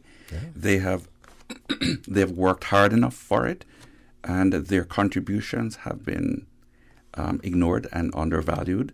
I think we are getting a little glimmer of hope with Seafarers Boulevard on renamed, but there's a whole lot more that needs to be cemented in, that our community can have perpetual benefit. We need to have perpetual benefit of the history of these people who have been significant in the world, regardless of how small the number is and how small the geographical block is. Sure. Because we have made a difference. Absolutely correct. Thank you so much for that, Mr. Brown. On that note, let's go to our 2 p.m. headline news. When we come back, we'll take our third caller. Radio Cayman, the voice, the heart, the soul of the Cayman Islands. Today's biggest news. Radio Cayman, your voice, your choice. Local, regional, international. This is Headlines from Radio Cayman's newsroom. Today's biggest news. Police are continuing their investigation into 2 robberies over the Christmas weekend. A restaurant and church were broken into and vandalized on December 25th and 28th. The restaurant, located on Walker's Road in Georgetown, has several items reported stolen, including electronic items and consumable goods. The church on Walker's Road in Georgetown was ransacked, but as of yesterday, it was uncertain if anything was stolen. Detectives are encouraging anyone with information regarding either of these commercial burglaries to call the Georgetown Police Station at 949-4222. In international news, doctors in India are bracing for a potential third wave driven by the highly contagious Omicron variant as cases rise and political leaders hold mass gatherings ahead of key elections. In the past week, India's Omicron case numbers have more than tripled, with 781 infections now recorded compared to 236 last Tuesday. U.S. President Joe Biden will hold a call with Russian President Vladimir Putin this afternoon to, quote, discuss a range of topics, including upcoming diplomatic engagements with Russia. The call was requested by Putin, according to an administration official, and Biden accepted because, quote, he believes when it comes to Russia, there is no substitute for direct leader-to-leader dialogue. And Tesla is to recall more than 475,000 cars in the U.S., according to documents filed with the U.S. safety regulator. The electric vehicle firm announced it was recalling 356,309 vehicles because of potential rear-view camera issues affecting 2017 to 2020 Model 3 Teslas. A further 119,000 Model S vehicles will also be recalled because of potential problems with the front truck or boot. Those are your latest headlines. I'm Shana Gallego. For the latest in news and information, follow Radio Cayman on social media, Facebook, Instagram, Twitter. Download the Radio Cayman app or log on to our website, radiocayman.gov.ky. Listen to the general public. Your thoughts are just a telephone call away. 1-800-534-8255. What the public is saying. Let your voice be heard. And now, Radio Cayman's Talk Today. And welcome back to Talk Today. I'm Raymond Singh, filling in for Mr. Sterling Dwayne Ebanks. And again, pleased to have in studio Mr. Carl Brown. Right now, the conversation is surrounding the seafarers and our involvement during World War II. But we do have one caller who's been very patiently waiting. Good afternoon again, caller. Good afternoon. Happy New Year, caller. And Happy New Year to you and to your host, Carl. Thank you so much. Enjoying the conversation. And I just wanted to ask, this book that you speak about, yes. Does it happen to mention the SS Progressive? There were so many ships that were mentioned that it is likely because the book is so detailed. Okay. The reason I ask is because my grandfather was on the SS Progressive, and that was tornadoed by a German sub.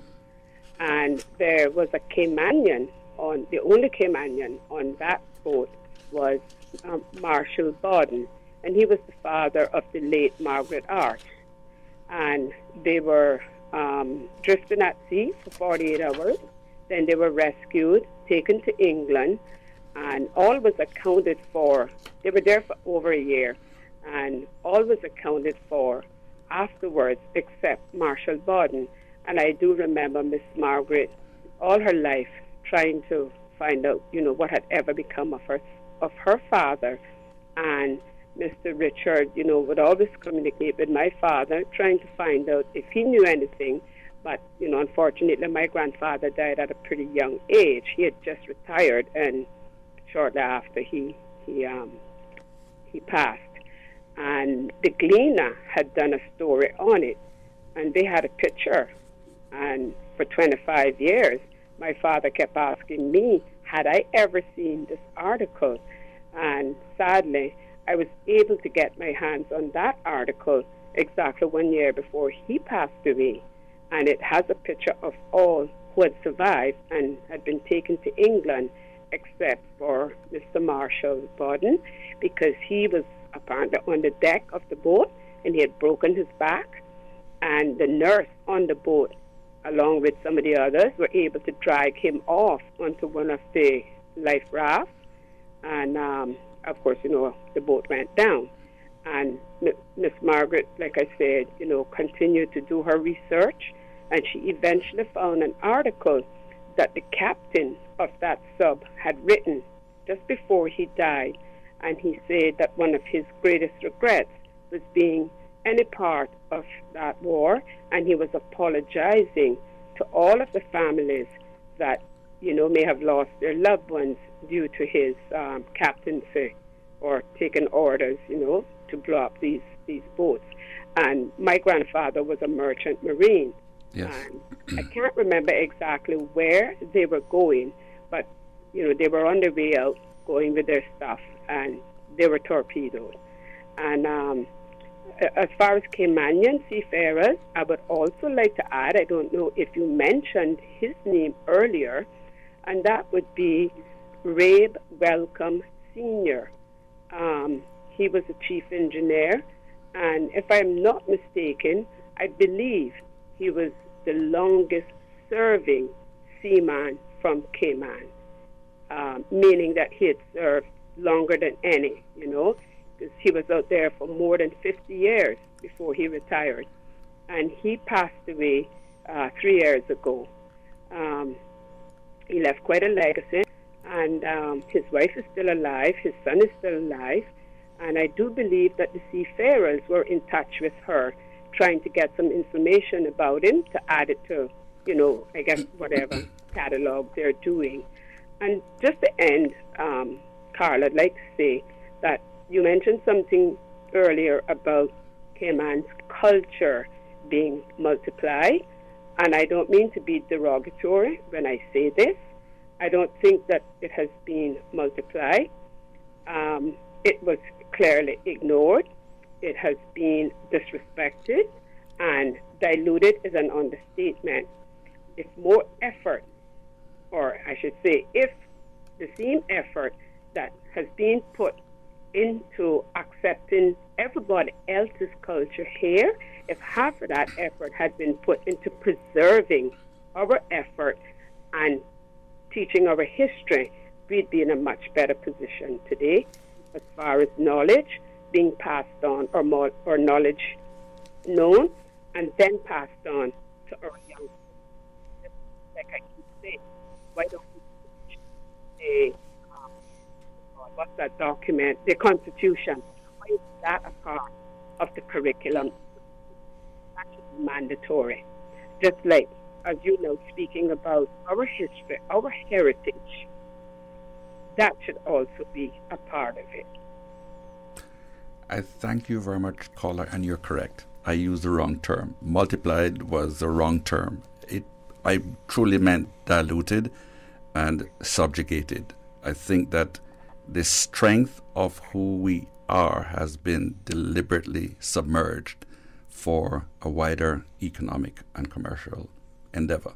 And that is translated in us losing Emancipation Day as a part of our historical calendar. Slavery was a part of, yes. Yeah, again, we have to be, we, those of us who are old enough, we have to stand up and fight for that. Yes. Otherwise, it will be lost forever. Yes. And I say the first thing that we have to do is accept who we are. Yes. Stop being afraid of our blackness. we did not all descend from the UK. Yes. A lot of it is African, Yes. you know. Yes. The whole Caribbean is mixed. Let us first accept that and let us trace our history regardless of where it leads us. You know, everyone that knows me can look at me and they can see how mixed I am. And I guess the dominant gene in me was Indian, but I have quite a few mixtures. You know, my maternal grandfather was also a seafarer, and he died at sea. And whether this is true or not, his family were told that he was buried in Bluefields, Nicaragua.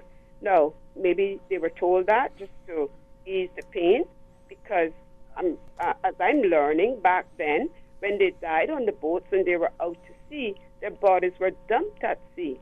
But maybe they felt it was just better to say he was buried. And it's funny that you're talking about this. I just saw something where a woman posted talking about her grandfather, and she showed a picture where he was buried in Bluefields, Nicaragua, and there's actually a picture, you know, with the procession and so on. And I wrote and said, you know, that's where my grandfather's buried, and she wanted to know his name, so I sent her his name. So I don't know if she is able to, you know, discover. She said she'd seen a lot of names, so I guess she's going to have a look and see if, you know, he was actually buried there. And so it's this kind of thing that, you know, we need to continue, not, you know, on a one-off thing once a year, but consistently, and make sure that we sit our children down, take away all these gadgets, and teach them about where they are coming from. As we all know, if we don't know where we're coming from, we never know where we're going. You're quite on point. Every word you have said is golden, in fact. As uncomfortable as it may be, it is you know, significantly golden, in fact. Exactly. And, you know, in my family, I am the one that, you know, has been tracing our, I guess you could say, genealogy and relatives that we have not met. We've heard of them, we know of them, but didn't meet. So I'm the one that's always chasing down family pictures and getting to know, as we say, who belongs where. And unfortunately, my father, because as you know, my father was not the Caymanian parent, my mother is, or was, he unfortunately did not live to find out some of what I found out, or he didn't know that I found it out. He knew of these people, but, you know, it was my promise to him that I would chase them down. And unfortunately, when I got to the last lot, he was already gone. So it was a very terrible, terrible day for me, because his father was British, and a lot of people wouldn't look at him and know that, but his mother came from India, his father was British. And when his father retired, he did it in Wales. And as I said, he died shortly after. So my dad didn't get to go to his funeral because he had just been promoted and was being sent off to training school. So he never got to visit his grave. I promised to go with him. Then he couldn't travel, and I said, that's okay, I'll do it. And I did. And while I had never met either grandfather, the day I got there, it was such an emotional ordeal for me. And I was surprised because I had no idea this would affect me like this. And this is the same one who had been torpedoed and survived. So, as I said, you know, but I quietly had a conversation with him and with my father. I left something on the grave so that, you know, they are looking down, and I'm sure they know that I left it there, and I visited the grave on behalf of my father, his siblings, and my family. I thought that was the least I could do. Cannot thank you enough for sharing, but also for allowing us into a private part of who you are, but so much so that what you speak of in terms of the vulnerability of these stories that are unfinished, with especially the women in our communities who did not get to say goodbye to their significant peoples in their life who were seamen, who died at war or died at sea. That is another part of our story that needs to be elocuted. Caller, thank you so much. Caller, we do have another caller on the line. Okay, thank you so much for your time, and please continue with the beautiful story. Yes. Thank you so much again for calling in and sharing your story. Good afternoon, caller. Thank you for calling Talk Today. Good afternoon, Raymond, and good afternoon, Mr. Carl. Good afternoon. Good afternoon, Mr. Scott. Yes, sir. Quite an interesting thing, and thank you very much for your input in having this talked about, this discussion done today. Talking about the U-boats, the submarines, my father, Mr. Alliston Scott, Mr. Diddy, the late Alliston Scott, my son is now carrying his same name, Alliston Scott. He told me that his ship was torpedoed somewhere between Little Cayman and Grand Cayman, and the name of the boat, far as I remember, was the Gunderson or the Crawfordelli. And a little Caymanian man was killed on that. The late Edward E. Banks, which was the brother to the late Mr. Guy Banks. He was one of the persons killed on that ship that was torpedoed around Little Cayman, or between Grand Cayman and Little Cayman in the Cayman Island vicinity. And I don't know how many others, but I remember for sure my father telling me, said, after they hit our ship with the torpedo and it exploded, and we scrambled to get in the lifeboat, he said the Germans fired a torpedo just above their head from the submarine, and they were in the lifeboat. They were survivors, and that's against the international laws of the world, that if you torpedo the ship, sink the ship, you're not supposed to fire a torpedo at the boat of any dangerous enemy or any civilians whatsoever. So I remember my father telling me that. Also, another person that was in that boat on that ship from Cayman Brac was the late Selwyn Scott, Mr. Selly, which was my Aunt Louise's father. They were survivors of that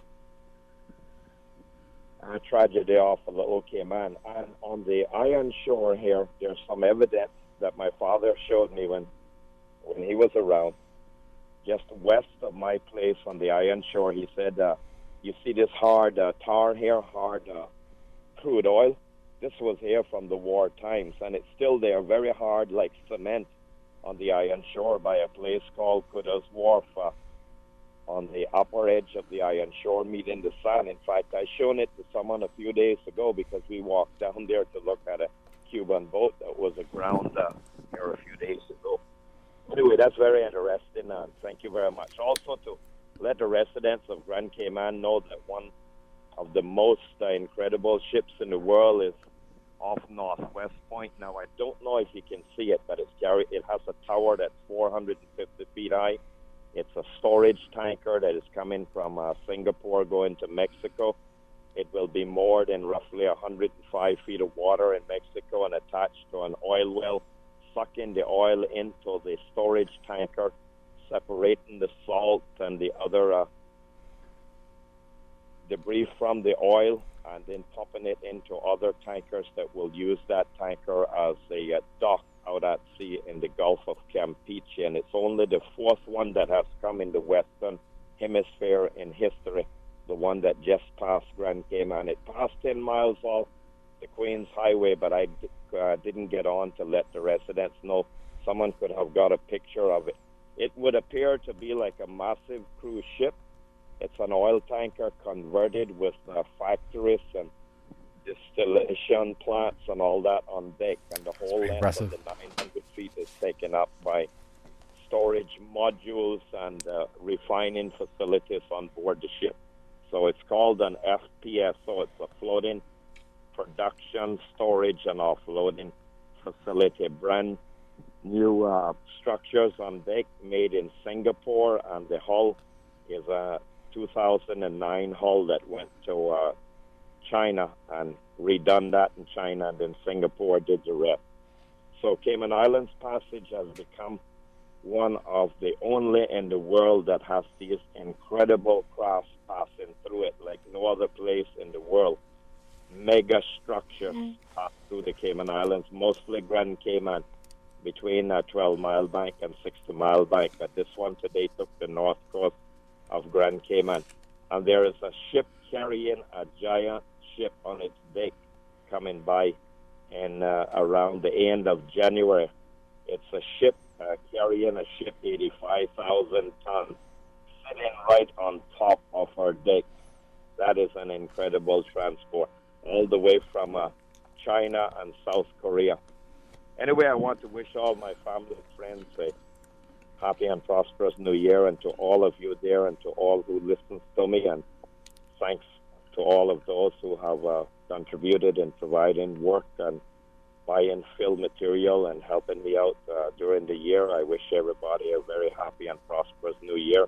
And let's be extremely careful with the situation that we are faced now with the COVID and the Omicron or the Omicron pandemic that we have. Let's everybody be very careful, and all the best to everyone.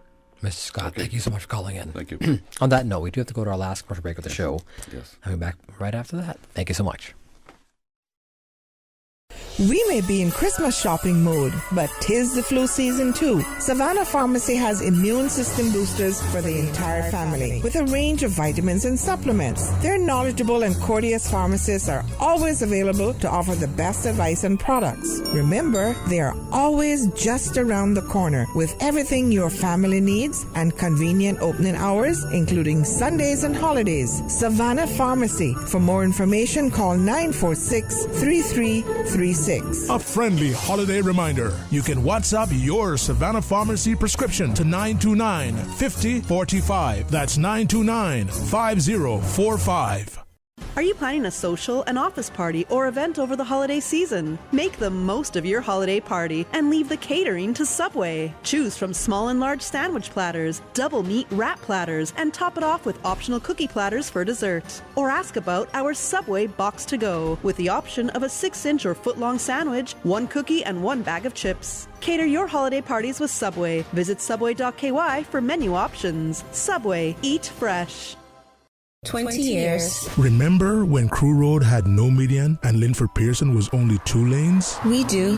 When Dirty Reeds was down the street? We do. We have been there for the falls, the growth, and the rise. When your body and mind needed to change, Powerhouse Gym has been here. We've skated with you. Your first date, your daughter's first time on skates, your son's first strike.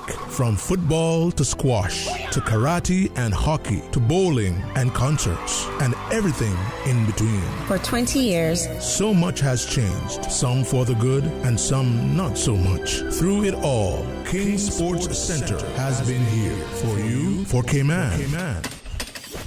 King Sports Center, celebrating 20 years as Cayman's home for fitness, recreation, and relaxation. The holidays wouldn't be the same without a little boom from Fireworks Limited. Cayman's biggest firework discount megastore is now open behind massive equipment in Industrial Park. Fireworks Limited has a megastore full of new fireworks and offers huge volume discounts. Stock up early and save big with free gifts with every purchase and the biggest variety of products on island. Fireworks Limited is behind massive in Industrial Park with tons of parking. Open until 6 p.m. every night and until 9 p.m. on Christmas Eve and New Year's Eve. Listen to the general public. Your thoughts are just a telephone call away. 1-800-534-8255. What the public is saying. Let your voice be heard. And now, Radio Cayman's Talk Today.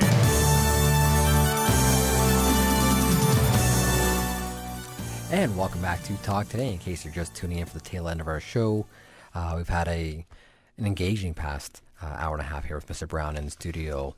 A number of callers calling in to discuss the relevance of the seafaring history and Cayman's involvement during World War II and the U-boat activity in the area and the loss of life and really the influence it's had on Cayman history. Yes. We need to have our Seamen's Day, International Seamen's Day, a Seamen's Day that belongs to the Cayman Islands as a part of our holiday structure. It would allow a little bit of articulation on the part of community regarding what their grandfathers did, what their fathers did, and it would also allow a voice, especially listening to one of our callers who reflected on the loss of her grandfather and she reflected on the loss sustained by this lady who lost her sea captain's her dad in World War II during a torpedo blast.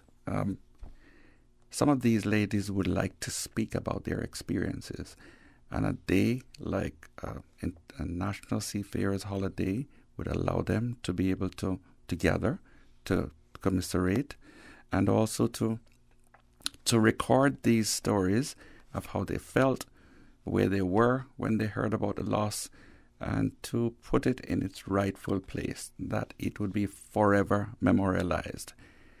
Our youngsters take a lot for granted when they look at our older ones, having no idea what has transpired with them. Sure. And they take for granted our current affairs in terms of prosperity, and they have no idea what their grandparents and forefathers had to do to make sure that they could have and live in the current state of prosperity and privilege. And I think there is the Cayman Islands wisdom that's taken for granted by current society. This wisdom predicated on mariners who had to make decisions during not only war, but during hurricanes and during challenges when they went turtling in zones that were politically volatile, to make a living and to survive, to come back home, to feed their loved ones. These stories need to be placed in their rightful place and forever distilled to our youngsters in a way that they will not be forgotten anymore. No, and I while we talk about that there's always room to improve upon how we teach, whether it's new curriculum structures, whether it's bringing together the various older persons councils and having a dialogue about how to re-engineer that education platform. Yes. Kudos has to be put out there too. We have the Celebrate Cayman team who worked on the Seafarers project and the Heroes Day festivities. I do think we're on the way. We're on the way. The steps are there, right? It's just keeping we're that on the momentum way. going. It's keep the momentum that going. C word kind of I use the C word now. It's not. Yes. We can't say that word on the show anymore. Yes. But that for the past 2 years, we've been dealing with a scenario that didn't pull the plug on it, but it definitely put a major speed bump on any of the initiatives, especially one that would impact seafarers quite directly, just given their age and see, in recalling all of this historical relevance to us, it will infuse in our current generation and our next gen leaders an understanding that this too will pass, one, and that we shall overcome, because we have been through so much. Sure. But if our youngsters do not know that we have survived so much and we have put up with so much to make sure that what we have today is as comfortable and prosperous as it is, if they don't know, they will be dismayed and they will be faint of heart in the current war we are facing. In recalling World War II, in recalling what our maritime treasure is in terms of its history and its stories, we will infuse in our youngsters a courage that has been exemplified. So our grandparents survived these terrible times. Our grandparents had to stand up. Our grandmothers had to go to Hogstye Bay and get the bad news, and they had to prepare.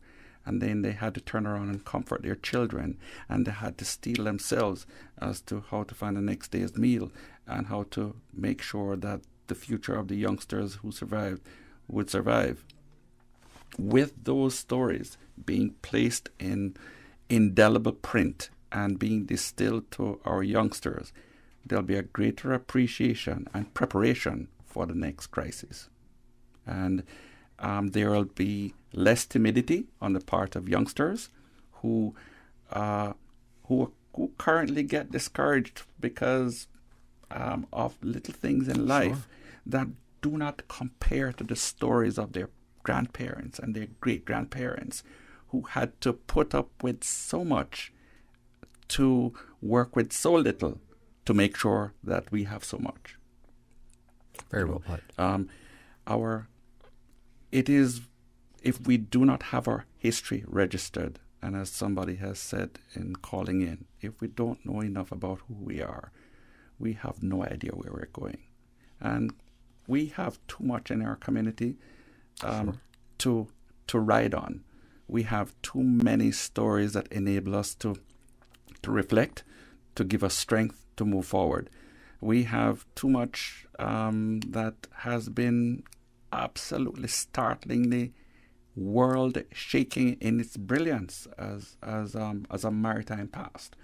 And we've not even started to talk about our contributions to making sure that German U-boats who used to sow seeds of mines in the Caribbean as a part of their destruction, the Cayman Islands played a part in cleaning that up because we were great boat builders, and we made minesweepers under direction from the United Kingdom. They asked us to make minesweepers because we could, and we were part of making sure that our future would look bright. And the story, in terms of who we are, is totally outsized to what other people consider us to be. It also enables us to center our youngsters and our future leaders as to where they came from and what they're capable of, and allow them to feel confident in the face of people who are ignorant of us when they come. Because there are many who come, have no idea, and they jump to a conclusion that we are a whole lot less than who we are. So let us get up and stand up and, I think you're right, speak to who we are. You should. We just had a caller just call in, so we're going to take this final caller. Good afternoon, caller. Thank you for calling Talk Today. Good afternoon, Raymond, and good afternoon, Carl. Good afternoon, sir. Caller. Sir, if I could just ask you to make it very quick, only because we are at the tail end rush hour. I will be very, very quick. Thank you so much. Mr. Brown, very, very informative today. And I would like to say thank you for being part of my family. I'm grateful that you accepted me. Thanks. Oh, we have for years. But yeah, it was really, really interesting and informative, and you would say those who lived it knew it. Yes. So I know it. You have as well. Yes. Anyway, all the best. All the best. Happy New Year. And we look forward to working together to make it better. Yes. Caller, thank you so much for calling in. Happy New Year. Mr. Brown. Mr. Ray, thank you very much. I'd like to thank our audience. Cayman, we are such a remarkable community. If we could just remember who we are, we would know where we're going. You know, when I initially gave you a call to ask you to come on the show today, I hoped we would cover a wide range of topics, from parenting to, everything under the sun that's happened this past year. But you've definitely brought a whole new level of depth to the conversation today. And I think you made a lot of our callers and a lot of people in the community very happy with this conversation today. We have unfinished business, and we're going to make sure that it's not finished till it's done. We'll do round 2 in 2022. How's that? Yes. Thank you very much. Happy New Year to our audience. And Radio Cayman, you have an important part of our community to play, and we cannot thank you enough for being here. Thank you so much, Carl. On that note, we do need to call it a wrap for today's show. Thank you again to all of our loyal listeners out there in Radio Cayman Nation, and our guests from the NDC and the RCIPS, and of course Mr. Brown and Mr. Paul Cal, who's held down the fort. On behalf of the entire Radio Cayman family, thank you for sharing your afternoon with us. I'm Raymond Singh. God bless, and have a safe rest of your Thursday. Talk Today is brought to you by Subway, open 24 hours in Countryside, Anderson Square in Georgetown, and Centennial Towers in West Bay. And by the Ministry of District Administration, Tourism and Transport. Explore your history, explore your land, explore your sister islands. MedLab in Smith Road Plaza, your complete medical laboratory solution. Call 949-7331. And Savannah Pharmacy in Countryside Shopping Village, convenient opening hours including